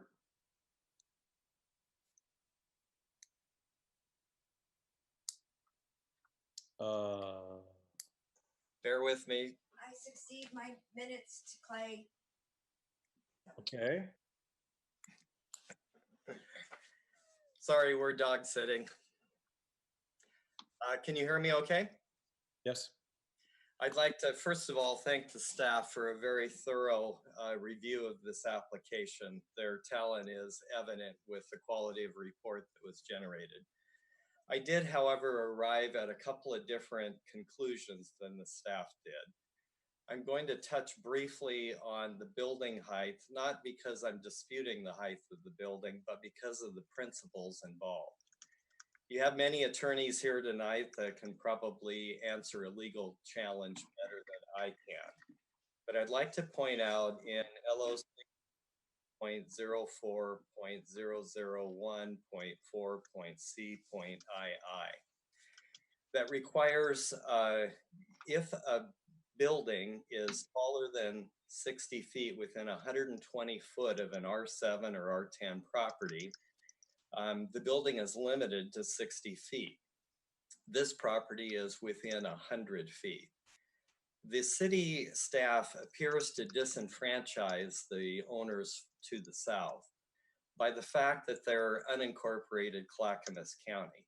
I don't believe that removes their legal standing. They're here testifying tonight. They have a Lake Oswego address. They pay Lake Oswego school taxes and Tualatin Valley fire taxes. They certainly have a right to the Lake Oswego City Code.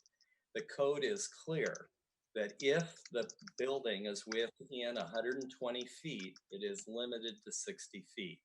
Therefore, the building is non-conforming at 82 feet. I understand that there are a commercial development zone in place, but I believe that this particular application of the code supersedes that in favor of the property rights of the residents. On a bigger scale, if the city is trying to encourage annexation into the city must be a good neighbor to the people they're trying to entice into the annexation.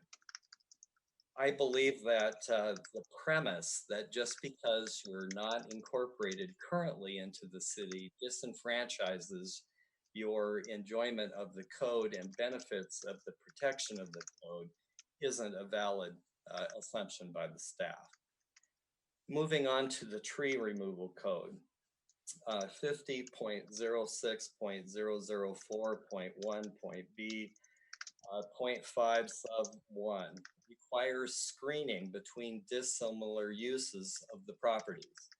Clearly, a high density multifamily and low density single family requires screening.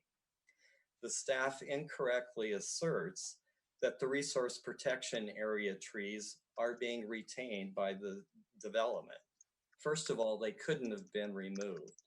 Secondly, as the previous speaker in opposition pointed out, the tree canopy at the riparian level is low, probably only in the 30 to 40 foot range, if that, and there are huge gaps and bare spots in that resource zone. So there's really no screening provided by the resource zone. Again, the creek is at about 185 foot elevation. The base of the building is at 203 foot elevation. So the riparian trees won't even screen the parking structure, let alone any of the upper floors. But there is a reasonable solution, and the tree removal code is based on a principle of reasonableness. Shorenstein has been a good neighbor so far, and we're asking them to be reasonable on the tree removal. What we're asking on the tree removal is that the significant trees on the southern border of the property be retained. And I'm going to go to screen share Are you able to see the screen share? Now are you able to see the Got it. Got it. So by moving the property just 20 feet, and again, you would get 28 feet out of removing just one bank of apartments, you would save at least 7 significant trees. And these trees vary in height from 100 to over 150 feet on the significant firs. Obviously, a 60-foot building would be screened if these trees were retained. This would be a no-cost option to Shorenstein as the screening already exists. And if the building were moved just a couple more feet, approximately 35 foot to this line, you would save these additional other trees. If there was some way that we could get another 5 feet, all of the significant trees here in red would be retained and would provide a visual screen as required by the code. Again, if it's a dissimilar use, it must be screened. Now, the code is based on practicality. No one expects that all 5 stories will be screened. That's not what anyone is asking for. But what we are asking for is a reasonable screen be retained, and it does already exist. So we would suggest that the one and only caveat that allows removal of trees if there are no other reasonable alternatives. Well, clearly there are reasonable alternatives that were either not considered or not presented to the staff. I'd like to review just a couple of them. One would be increase the separation between the dissimilar uses by 20 feet. If that 20-foot additional separation was added, then the 84 or the 82-foot problem would be solved because that application of the code would no longer apply. If one row of apartments on the north end of the building were eliminated, 7 of the 28 significant trees would be retained. If an additional 7 feet were provided, such as the decks on the back of the building, then another 12 trees would be retained. That means that over half of the significant trees that are currently being slated to be removed could be retained on the property. We believe this passes the reasonable test. Or the decks on the back of the building could be placed in between the trees, therefore saving those 4 or 5 trees in that deck area. Also, a new design could be submitted that was 279 foot on the long side rather than the excessive 314 feet that is currently being considered. And there are many, many other alternatives that I simply don't have time to discuss. All of the alternatives I've presented this evening are reasonable. Moving the building envelope 35 feet only reduces the length of the building on the long side by 12% and only reduces the overall footprint by a very reasonable 6%. In terms of the apartment count, removing 10 apartments, again, is only a 6% concession. Obviously very reasonable. What we're asking for this evening is that the dissimilar uses of the property be considered. The fact that the residents are in unincorporated county should make no difference. The code also classifies an R7.5 and an R10 in the city Lake Oswego code. It does not mention a commonly used R.8.5. These residents that to the south are 8.5, which is in between the 7.5 and 10 designation. Clearly, the logic of the code still applies, even though the city doesn't have an R8.5. Clearly, if the 7.5 is governed by the code and the R10 is governed by the code, the intent of the code is that the R8.5 would also be covered. The staff agrees that 4 of the 5 criteria preventing removal of trees exist. The only exception that is allowed. 1 minute. is if there's not a reasonable alternative. We've given you some reasonable alternatives. Moving the building 35 feet would also take those 12 significant trees on the south out of the footprint of the building, thereby disallowing their removal because they're no longer in the envelope of the project.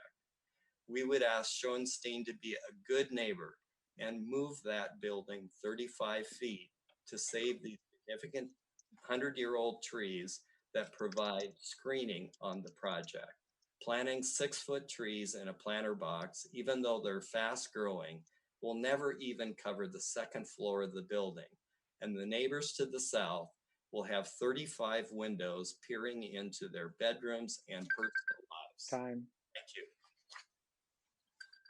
Thank you. Are there any questions? I have one. Was one of those alternatives that you considered? Now, I would like to bring into, my memory what the height limitation would be. But as you know, some of these projects, they have an economic model they're trying to meet. And so if they were to move the building back that 35 feet and raise it up another floor to compensate for loss of units, did you consider that as an alternative, one of your alternatives?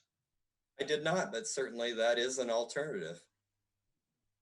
Okay, thank you. Clay, thank you. Could you turn off your screen share?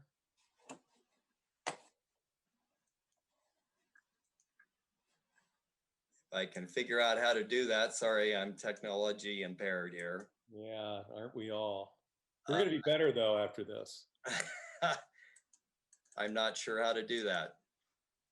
Let me see here. Clay, if you hover your mouse over the bottom of the screen, there's a green thing that says share screen. If you click that, it should unshare it, or it might even say unshare screen.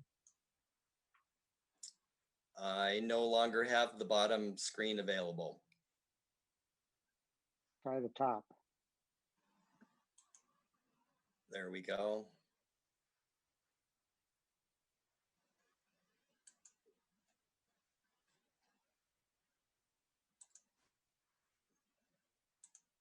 I apologize. I'm one of these old people that don't know how to use technology. I'm sorry, I'm completely lost here. Do you need me to sign off? Now, try just, if you hover your mouse over the top of the screen, do you see anything in there that says unshare my screen? Okay, now I'm back to full screen. Okay. Very good. All right, am I off now? Yeah, thank you. Okay, next up, we have Ben Marr. Ben Marr. Hi, this is Lori Mahar. Okay. Can you hear me? Yes, we can. He's not going to testify. Okay. He's going to watch TV instead. All right. Are you going to testify? Yes, I will testify.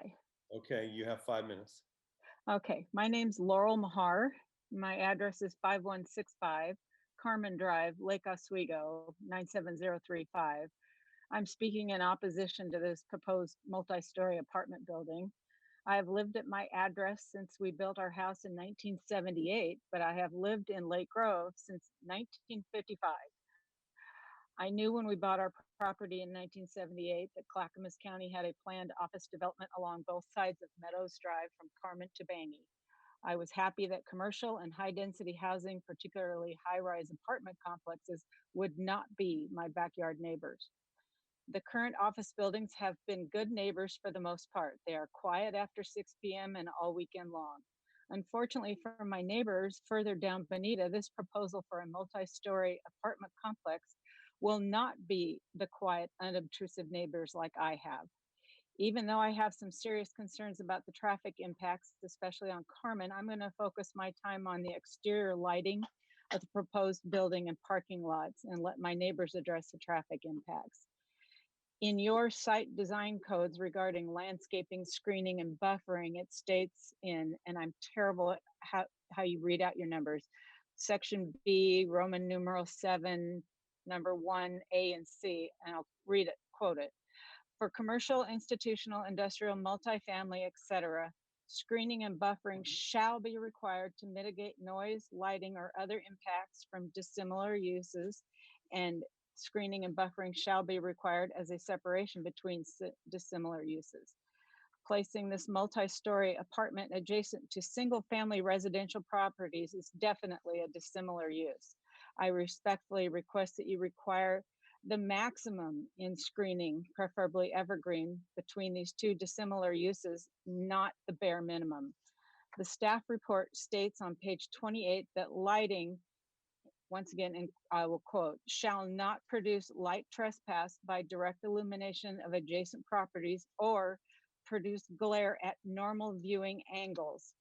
Because of the extreme elevation difference between this multi-story apartment and the much lower elevation single-family residences, I'm requesting that you give extra care and consideration to be made to screen and protect the intrusion of the lighting from this proposed development to address the viewing angle of the single-family residential properties. This screening should include requiring the applicant to use window glass that will not cause glare and would minimize window spill of light, especially in the evenings. I'm requesting that you, the reviewing authority, require, and I'm going to quote again, lighting plans to account for the influence of adjacent offsite lighting, reflection off vertical surfaces, window spill, shadow causing objects, and any other factor deemed relevant in evaluating the perceived level of illumination. It is my understanding that the applicant has not submitted a complete lighting plan as stated on page 28 of the staff report. Staff has set a condition of approval that the applicant shall submit a revised lighting and photometric plans. I respectfully request a continuance to this meeting until the applicant has submitted their final lighting plan to give the neighborhood a chance to respond to any unforeseen issues. Thank you.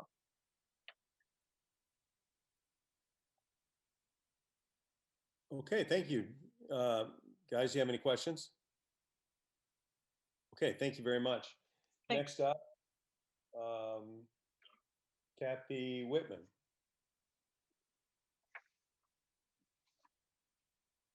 Good evening, everybody. It's getting a little late, isn't it? I am the Whitman that Marcia Solberg spoke about. We're next door neighbors, so my property abuts about 20% of the new proposed building property, and the rest, Cruz Oaks 3, the last building built. We purchased the property in 2004. House was already on it. It was built in 1930. I would like to speak directly to the traffic problems, although I want to say what a great job Clay and Marcia and also Laurel have done as far as the other difficulties with the properties with the proposal as it is now set. But I thought it was interesting, the traffic numbers that I already submitted my my one-page sheet, but do I need to screen share that, or does Johanna have that? We have seen it, and if you want to screen share it, you certainly can. Well, it's a whole lot of big numbers, so I'm not, so I can try to. Oh, there it is. Cool. Well, maybe that'll work. I've always been on the. Yeah, we learned something. Right. Does that work? Yeah, really good. Okay, terrific. Well, I was interested to hear this evening that although I was kind of horrified by these numbers of trips per day, it sounds like this traffic study is actually 20 years old. Is that really true? This is from the figures are taken from the City of Lake Oswego website. So if the traffic has not been updated since then, these numbers of trips per day. What I wanted to look at is if you look at Bangui Road, first line, Bangui Road from Bonita to Cruz Way is 0.3 miles. And in 1999, if that's when this was done, had 12,000 trips per day. And you look down from Cruz Way, Bangui to Boone's Ferry is 1.3 miles, and it has about twice that many. What happens is we have this little place where people come off of I-5 onto Bangui Road up to Bonita. There are many times that there is no way to get off of I-5 and get up to Bonita. Before the COVID-19 shutdown, Bonita and Bangui is already so blocked up that if you're coming from Bonita to Bangui, trying to get across I-5, you can wait for 4 stoplights to get through there, or even to turn right, because the right turn lane isn't very long at all. If you're going Bonita, trying to turn right on Bangui, you can't get there until everybody goes straight, which again takes sometimes 4 and 5 stoplights. In addition to where my house is right behind the property, I also, my office is in 5800, which is the next building over from the pond. So from a traffic standpoint, that's also terrible already. So if you want to get out at lunchtime, anytime between, I'd say about 11 o'clock and 1 o'clock, you can't turn left and try to get down to the stoplight at Bangui. I mean, I'm just telling you that the traffic is already way a big problem. And I understand, I'm going to stop screen. I understand that it sounds like, in listening to the very well prepared staff report, that Shorenstein has effectively done everything they need. I understand that they've already done their mitigation. So theoretically, this should all be working fine, right? But from a practical standpoint, which I think Dave Paulson was talking about, it ain't.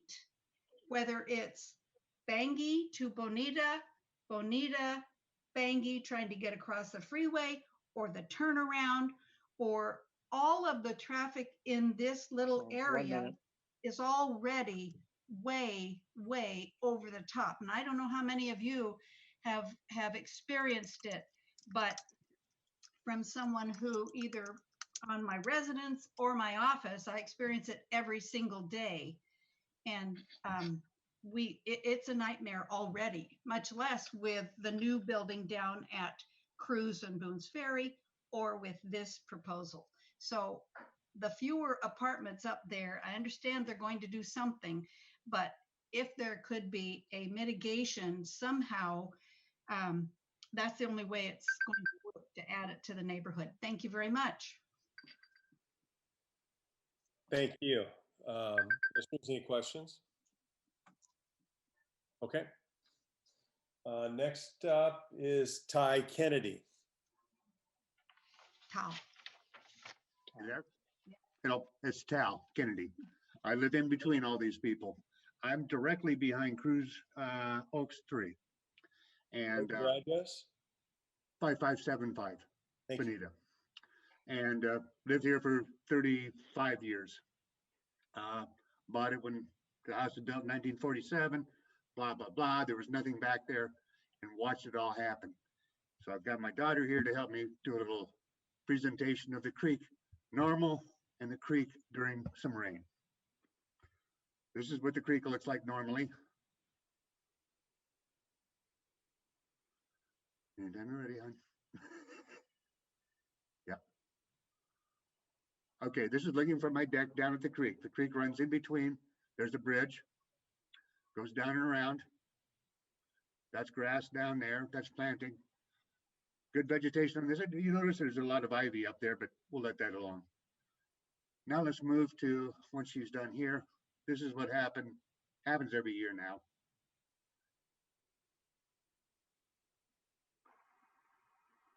Sorry about the perspective, but that's the same walkway last September. The bridge is underwater right there. My backyard is flooded, and all of that is going south to the property we're now talking about, or actually east or west. West. So that gives you an idea of the vegetation that's there and the vegetation that's not there. The erosion is phenomenal. It changes every year. Just take a walk along there and see what they've done so far with the properties on their side of the creek. That's all I can ask. And I yield any extra time to anybody who wants it. Any questions? Thank you. Is there, commissioners, you have any questions? Okay, thank you very much. Thank you. Let's see. Last one in opposition, James Newcomer, are you on now? There, I'm unmuted. Can you hear me now? Yeah, we can. Okay. I'm Jim Newcomer.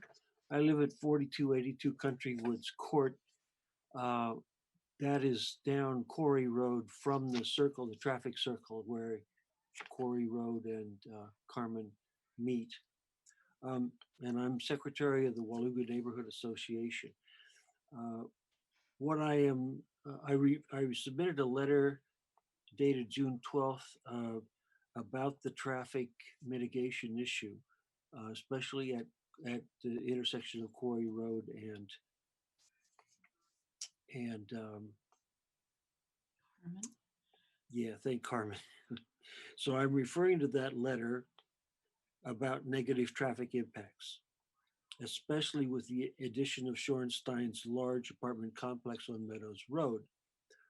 I think that the city planning and engineering staff need to commit to studying, quantifying, and mitigating negative traffic impacts that will occur in a couple of years when all commercial developments are completed, including the Center Cal project and the new retirement home.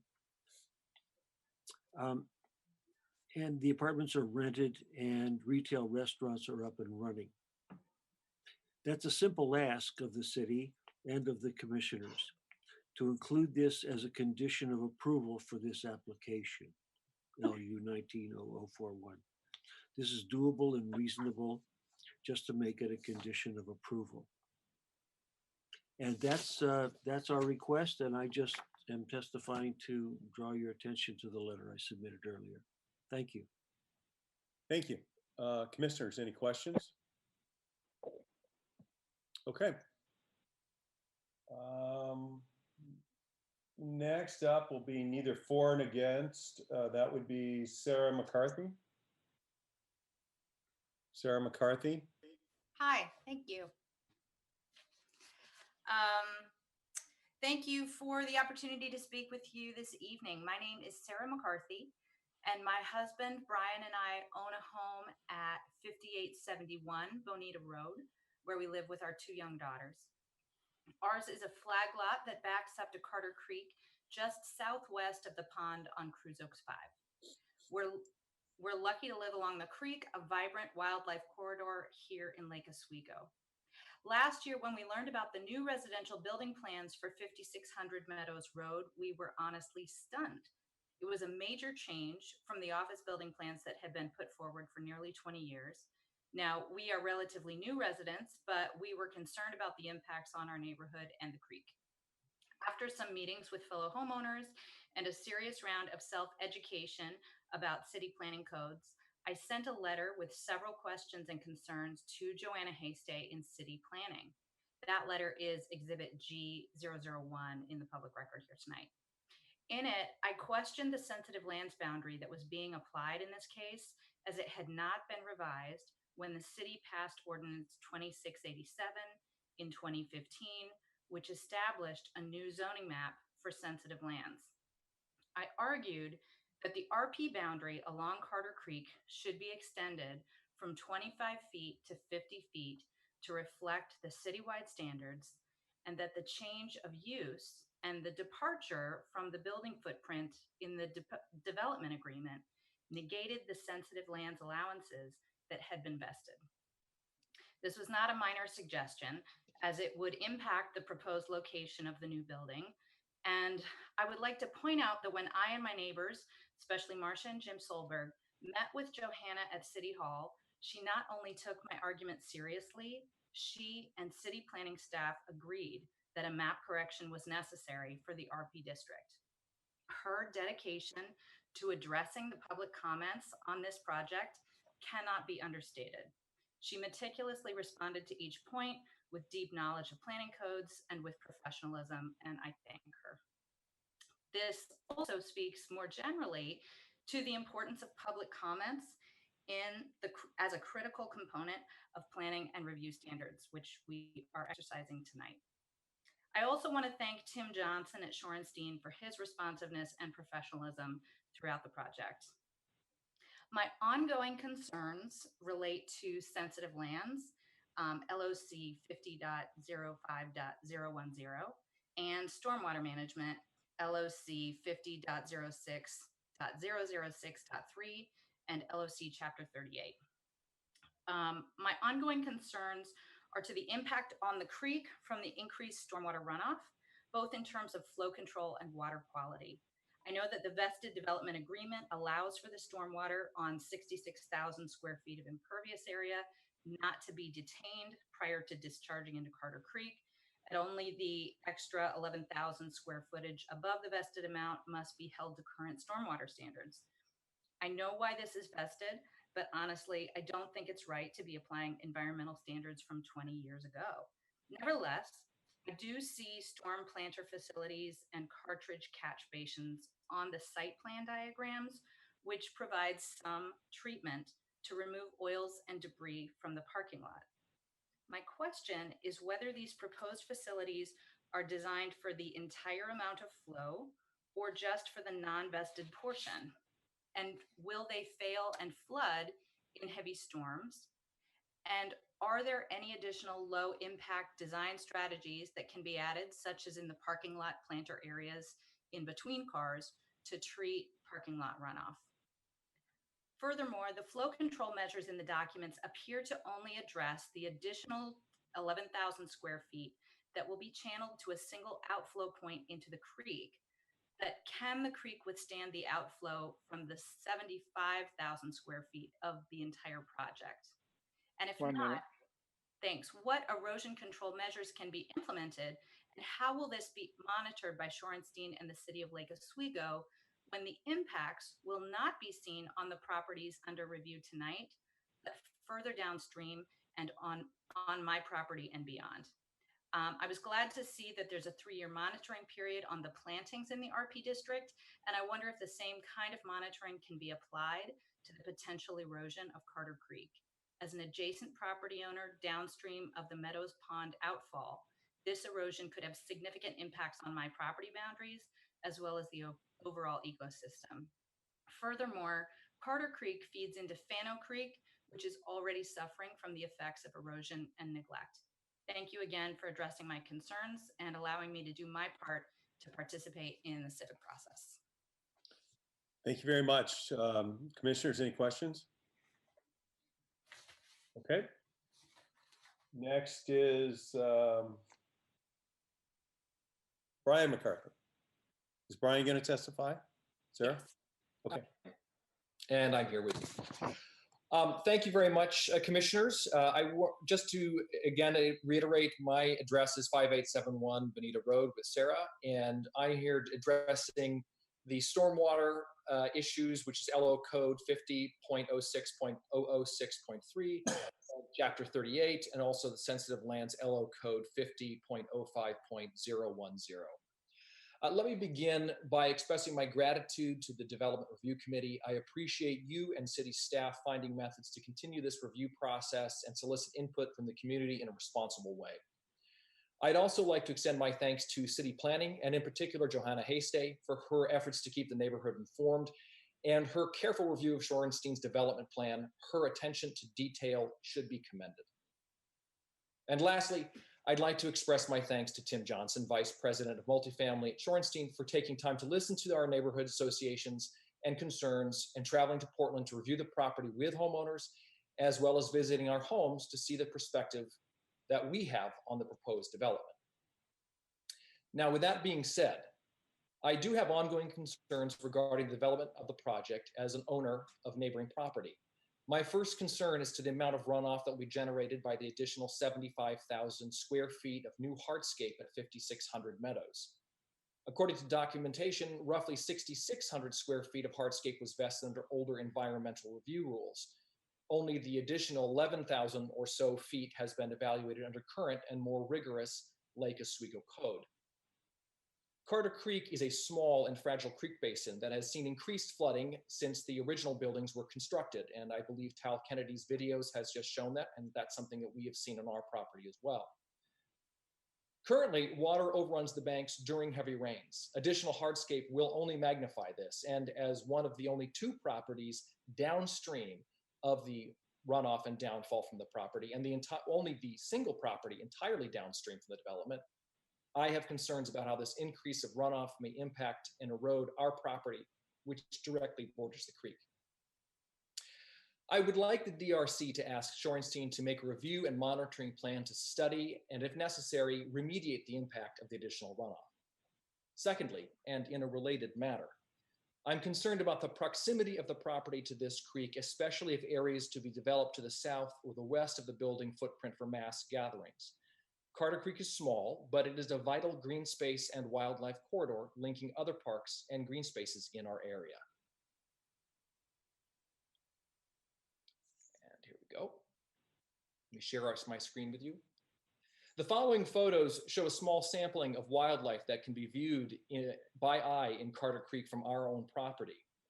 While there are certainly common animals like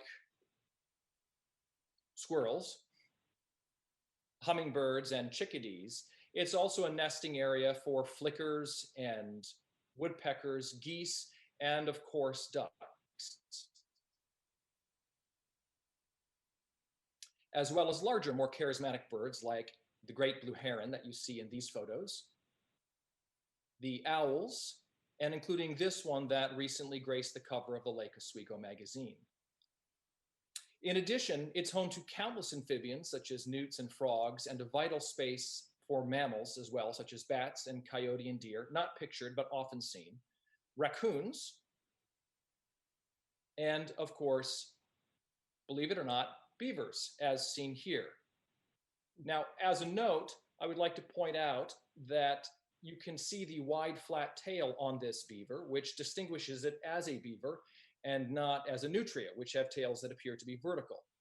As we like to joke, Carter Creek represents the best of Oregon, where beavers and ducks can live peacefully in the same space.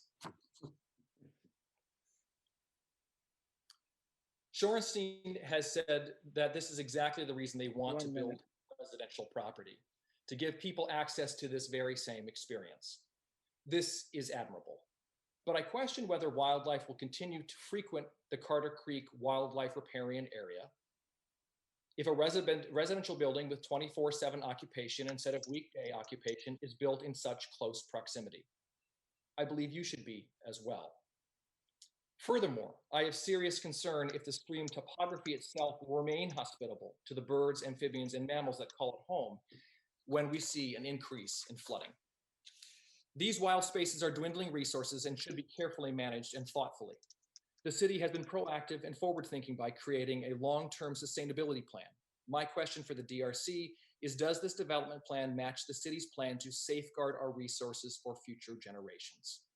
It's my hope that the DRC will take this information into account and work with Shorenstein to not only meet the letter of the law that protects our streams and watersheds, but to ensure the development of the spirit of the law as well. Thank you very much. Thank you, Brian. Any questions from the commissioners? Yeah, hi, Mr. Chairman. I have a question for Brian.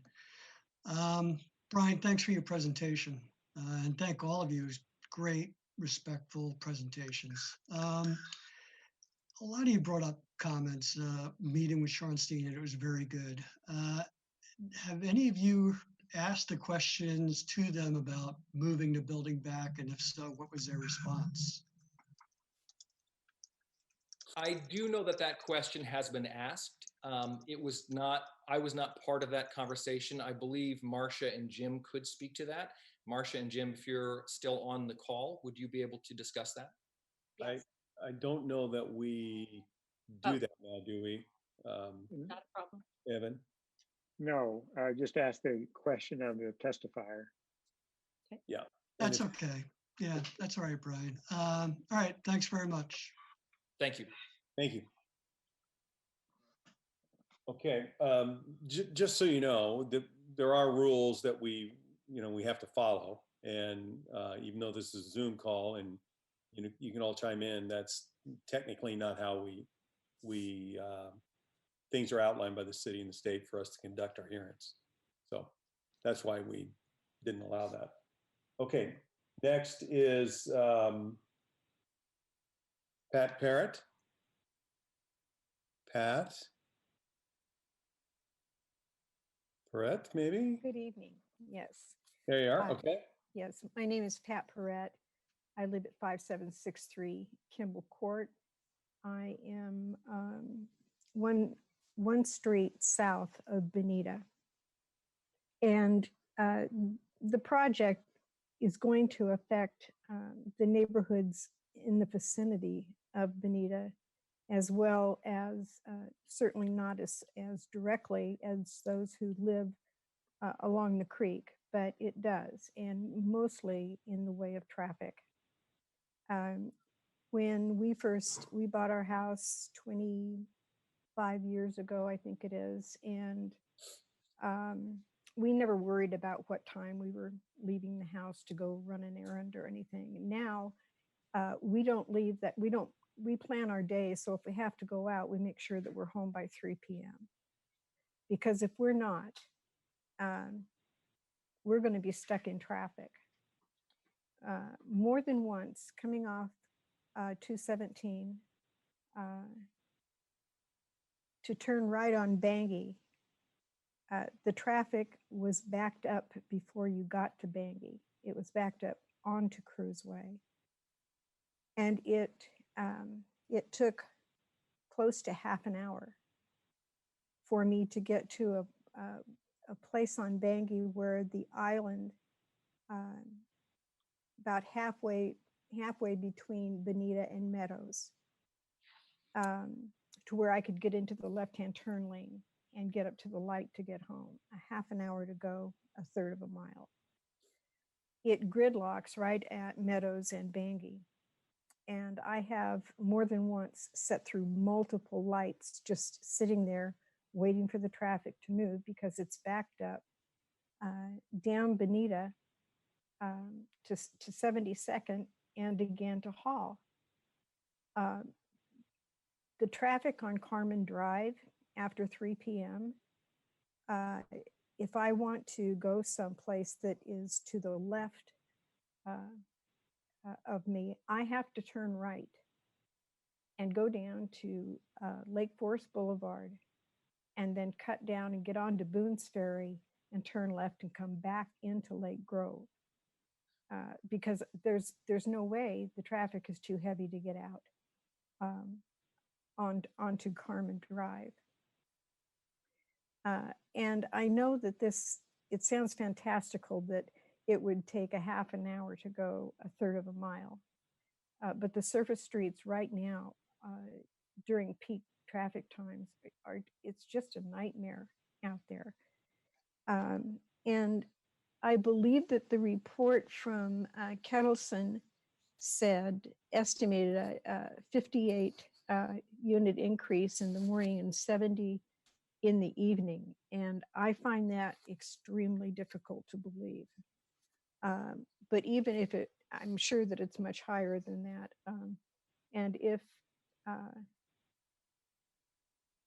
even if it were at those numbers, the load on these streets now during peak times, the streets just aren't sufficient to handle it all. Not Carmen, not Boone's Ferry, Cruiseway, Bangui, Bonita.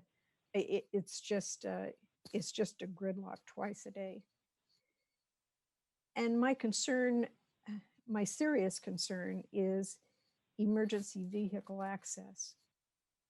If there were a house fire or someone needed an ambulance or needed the police to come, I honestly don't know how they would get through if it happened during peak hours. Unless you've experienced it, I know it doesn't sound reasonable, but it's the truth. 1 minute. So anyway, I appreciate the opportunity to speak tonight. And I would hope that at some point a new traffic study can be done, even a physical one. Of course, with the pandemic, traffic is much lighter now than it is under normal times. But I think another study is really necessary. And that's all I have. Thank you very much again. Thank you, Pat. Any questions? Okay. Next up is Gabe Shoeships. Gabe? Shoeships. Thank you. Gabe Shoeships. Greetings, everybody. My name is Gabe Shoeships. I am a fish biologist and a university professor. Again, I've got no dog in this fight. I'm familiar with the Carter Creek site because I've spent about the last 20 years as a fish biologist focused on an ancient species known as the lamprey. Lamprey are the oldest living fish species. And I was alerted by residents of Carter Creek earlier in April about spawning lamprey within the creek itself, just upstream of the construction site. And I went out and visited and took some pictures, which I will share here.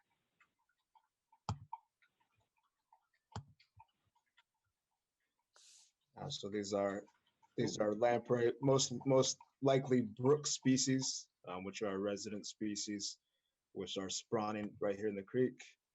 And this is rare for many reasons. I work largely in the Portland urban area, and many of our urban streams within the greater Portland limits, Tryon Creek, Johnson Creek, few can say they support any species of lamprey. They're a great indicator of overall stream health, water quality, and forest riparian relationship.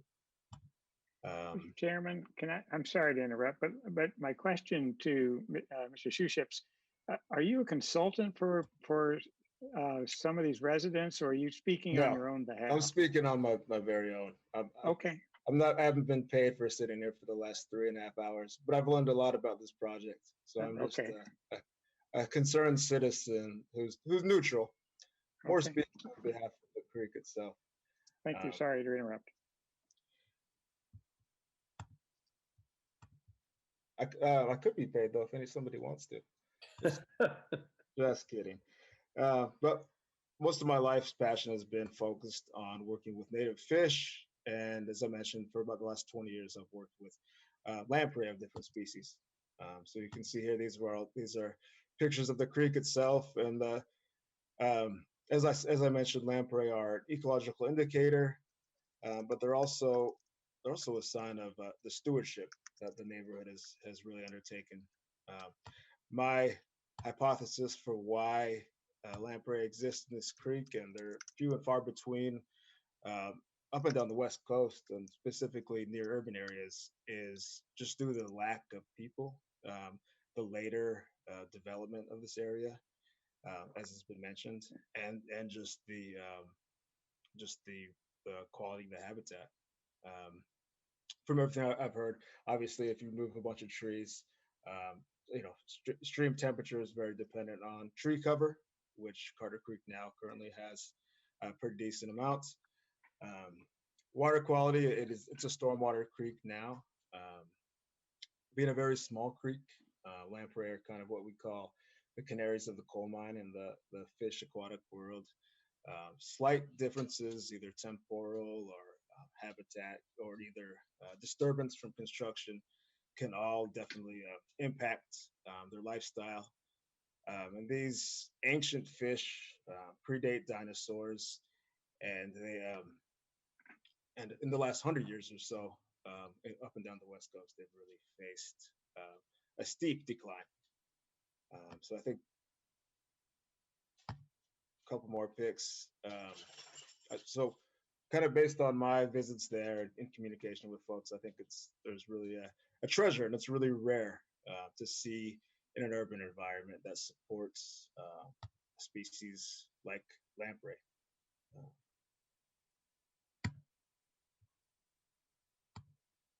And that's about all I have. It's a neat little site. I think there's been some restoration, and there's just some things just maintaining. It seems like this project would impact that. Thank you. Thank you. Very interesting. Any questions, guys? Nope. Okay. Next up is Lori Porter. Lori?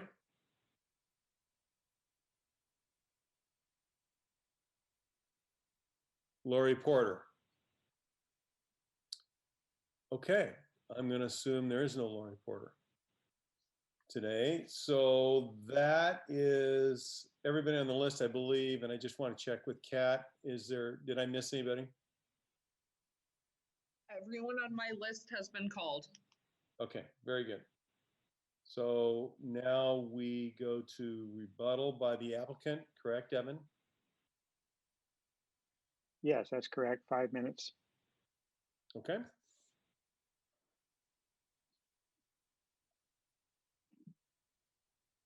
Hi, this is Dana Kraftcheck, land use attorney at Sol Reeves. I'm going to start off the rebuttal and then hand it over to Augustine. I did hear that there was a request for a continuance, so I assume that we'll have an open record period. Well, I'm going to interrupt you. I'm sorry. We haven't started your timer. That request was to leave it open until until the applicant submitted some report. So I didn't take that as a request to leave the record open for them to submit additional information. They wanted to have the applicant do something. So we will still have, at the end of your rebuttal time, we'll request whether anybody wants to leave the record open, but that's how I interpret your request. Okay. Well, thank you for the clarification. But regardless, we feel like all the issues that have been raised were addressed in the staff report in great detail. But after the commissioners heard the testimony, if you had specific follow-up questions for us, we'd like to hear from you now if there's additional information that you'd like. And, by way of example, from a legal perspective, Johanna's staff report provided great detail about when you can remove trees, the alternatives that need to be considered.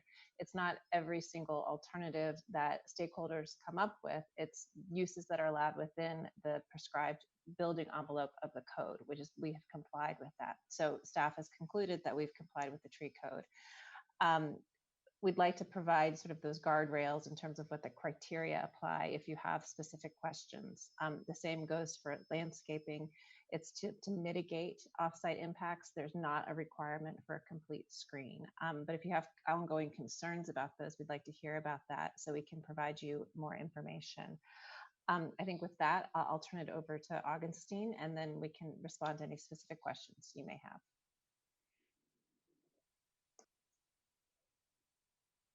Thank you. I thought we'd just identify a few points that came up.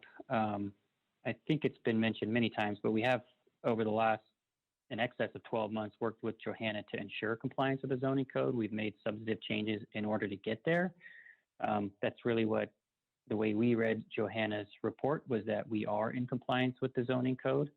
It was a lot of work to get there. There were 2 points that have been identified where as a condition of approval, we would be meeting the zoning code from staff's perspective. The first was additional trees need to be mitigated. We would accept that condition to provide more trees. Those would likely land on Cruise Oaks 5, so we would submit that at a later date as a condition of approval, which was identified by Johanna.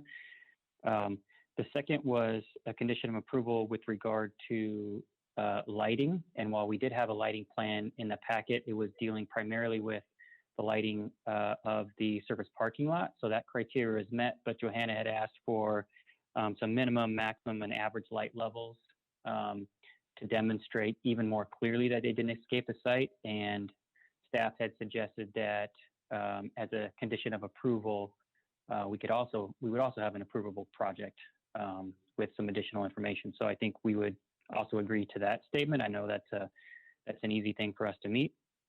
And then finally, the other observation was some questions or comments about screening between the trees left at the riparian, at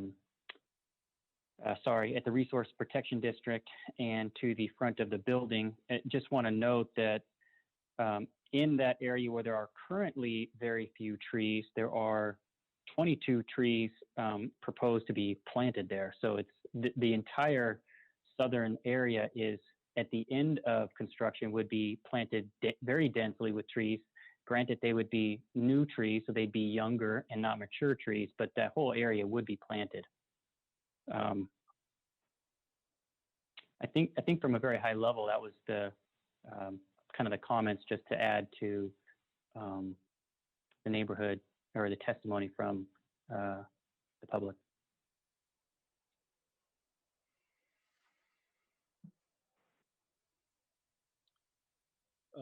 Is that the end of your rebuttal? Unless you had specific questions, I think yes. Guys, do you have any questions? Okay. Thank you.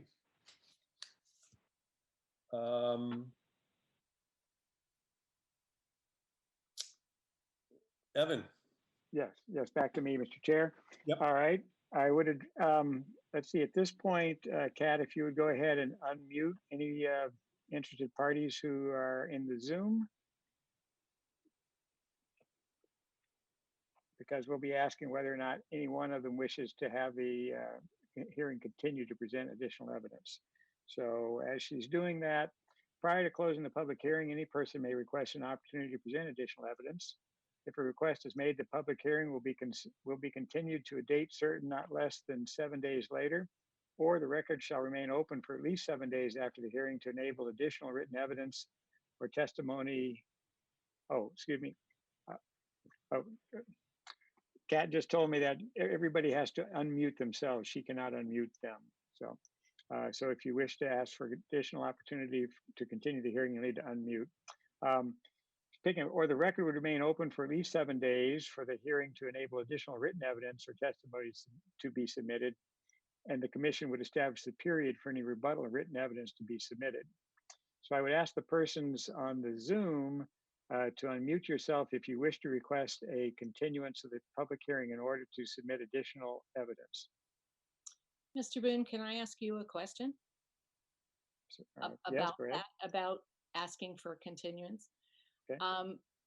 In order to gain more information about the tree removal code and why the staff report is allowing over the 50%, it seemed like there were 4 items that were not being well, the staff allowed them, but I don't know that I got any information. So I don't know if I would contact an attorney, if I talk to Ms. Hastay, what would be the... Well, yeah, the staff does not engage in a dialogue with the people who testify. I mean, you can raise your issues on it, and then ultimately commission will deliberate and will respond to the commission. So if you want the opportunity to consider this issue further and possibly submit additional evidence, I mean, obviously if you request the opportunity to submit additional evidence and you don't, we don't penalize you. So all I can say is the statute requires me to ask if you want an opportunity to present additional evidence. If so, then again, the public hearing would be continued to at least 7 days later. It's typically continued 2 weeks because that's the next commission hearing. Or the commission could decide to leave the record open for at least 7 days in order to enable additional written evidence to be submitted, and then any rebuttal evidence. So I can't respond to your question directly. All I can say is the only opportunity for you to ask for a continuance of the hearing is now. Okay, I believe I would like a continuance to contact legal. All right. advice. Okay. Then a person having requested the opportunity to continue the public hearing to present additional evidence to those people who may be watching on the YouTube, as my mom calls it, we don't need to have you also call in and ask, because one person is sufficient to trigger that request. So now the question is to the commission. Do you wish to continue the public hearing to a date not less than 7 days later, which is typically the next meeting, in which you would take both any oral or written testimony that may be presented at that time? Or do you want to close the public hearing for oral testimony, but leave it open to receive additional written evidence or testimony?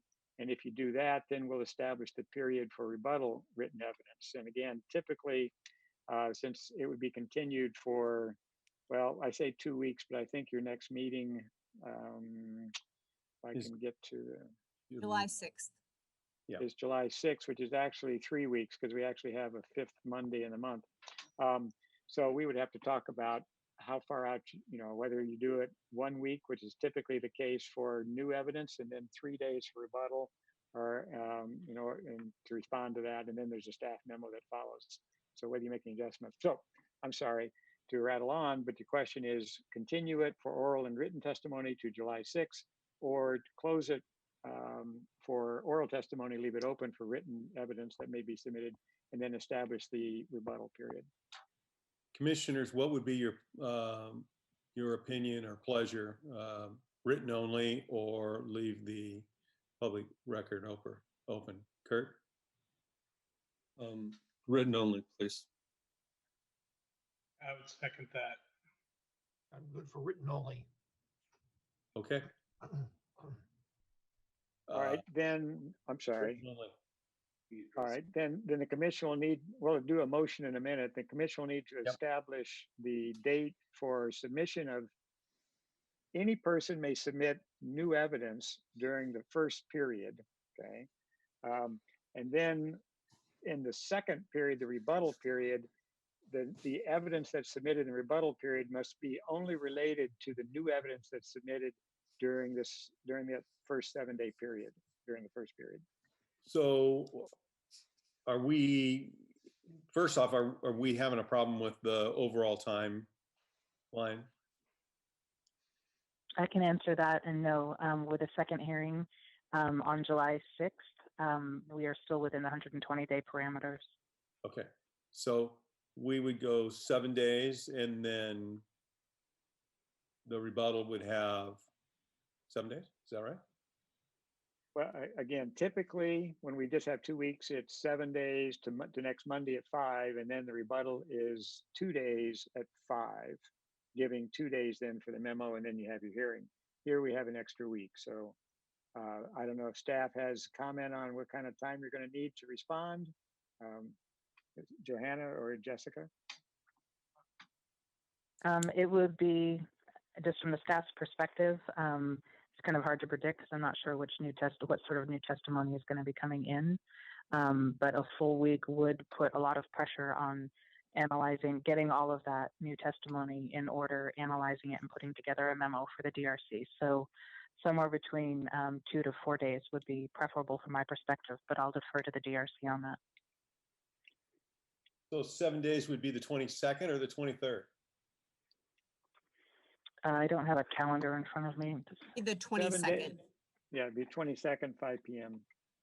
Okay, and then Shorenstein would have till the 25th, is that right?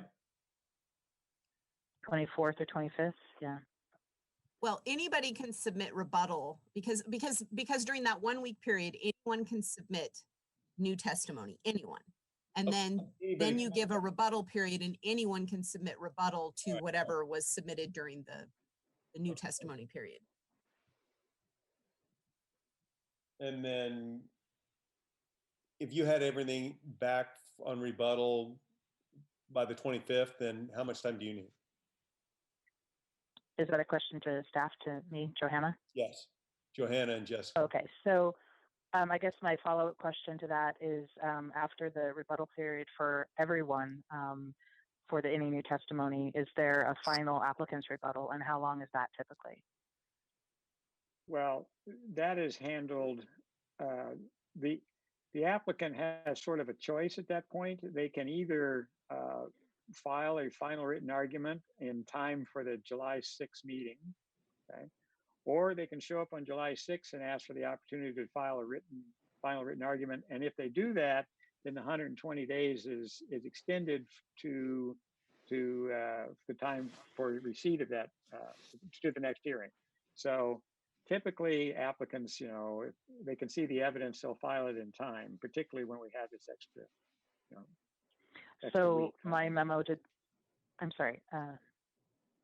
So my memo to DRC with the new testimony and possible rebuttal testimony doesn't have to include the applicant's final rebuttal. No, they could submit that separately they can or submit at that the hearing. concurrently. Yeah, concurrently. You know, while you're preparing your memo, they can prepare their rebuttal. That's what they wish Okay, to do. so my question is, can you have it all done by the 30th? Jessica and Yeah. I mean, by the 30th, have the memo to you by the 30th? Is that what you mean by all done? yeah. Yeah, and typically we would send out the memo the Friday before, but if you want it by the 30th, then I would say turnaround time there. What did we just say? Excuse me, anybody that wants to rebut the further testimony, if we have all that by the 25th, that gives you the 6th, 26th, 29th, and 30th. Is that enough time for you all? So Johanna, I would just point out that July 3rd is the observance of 4th of July, so we will not be there. So that should give us plenty of time. That would give us a week from the end of the rebuttal period to prepare the memo, get it reviewed, and get it distributed and printed, etc. Yeah, we would then get it before the holiday, is what I was trying to get at. Yes. Okay. Does that work for everybody? Chair, am I understanding that my evidence, having checked with legal, is due next Monday, the 22nd? Yes. Yes. Is that correct? Okay. Yes. Now, a motion would be in order, Mr. Chair. Gentlemen, somebody want to make a motion? If I can phrase, if I can start, it would be to move to continue the hearing for receipt of written testimony only. New evidence could be submitted through June 22nd at 5 p.m. Any rebuttal evidence to that new evidence must be submitted by June 25 at 5 p.m. Yes. And the hearing is then continued to July 6th. So moved. Second. Very good. Do we need to vote? Yes, we need to vote. Kat, could you call the roll? Sure. Did you say yes? I thought you said sure to you would. Okay, yes. Sure. It's late. Polson, Yes. Berardi, Yes. Smith, Yes. Frankel, Yes. Silent, Yes. Arthur. Yes.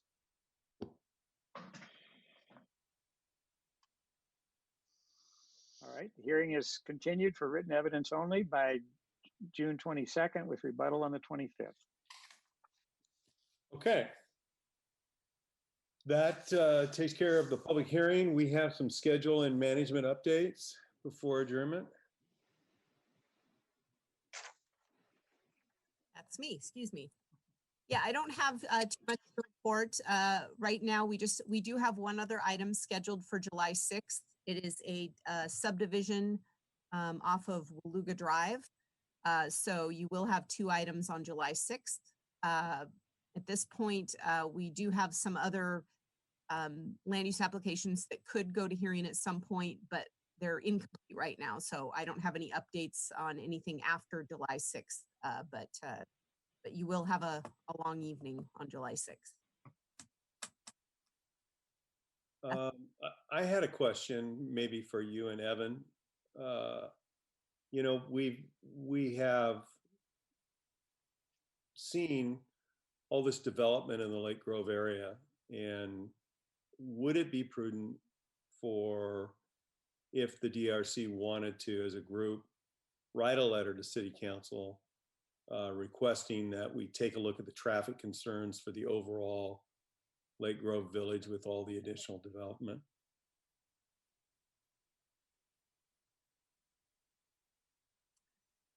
I guess I'll respond.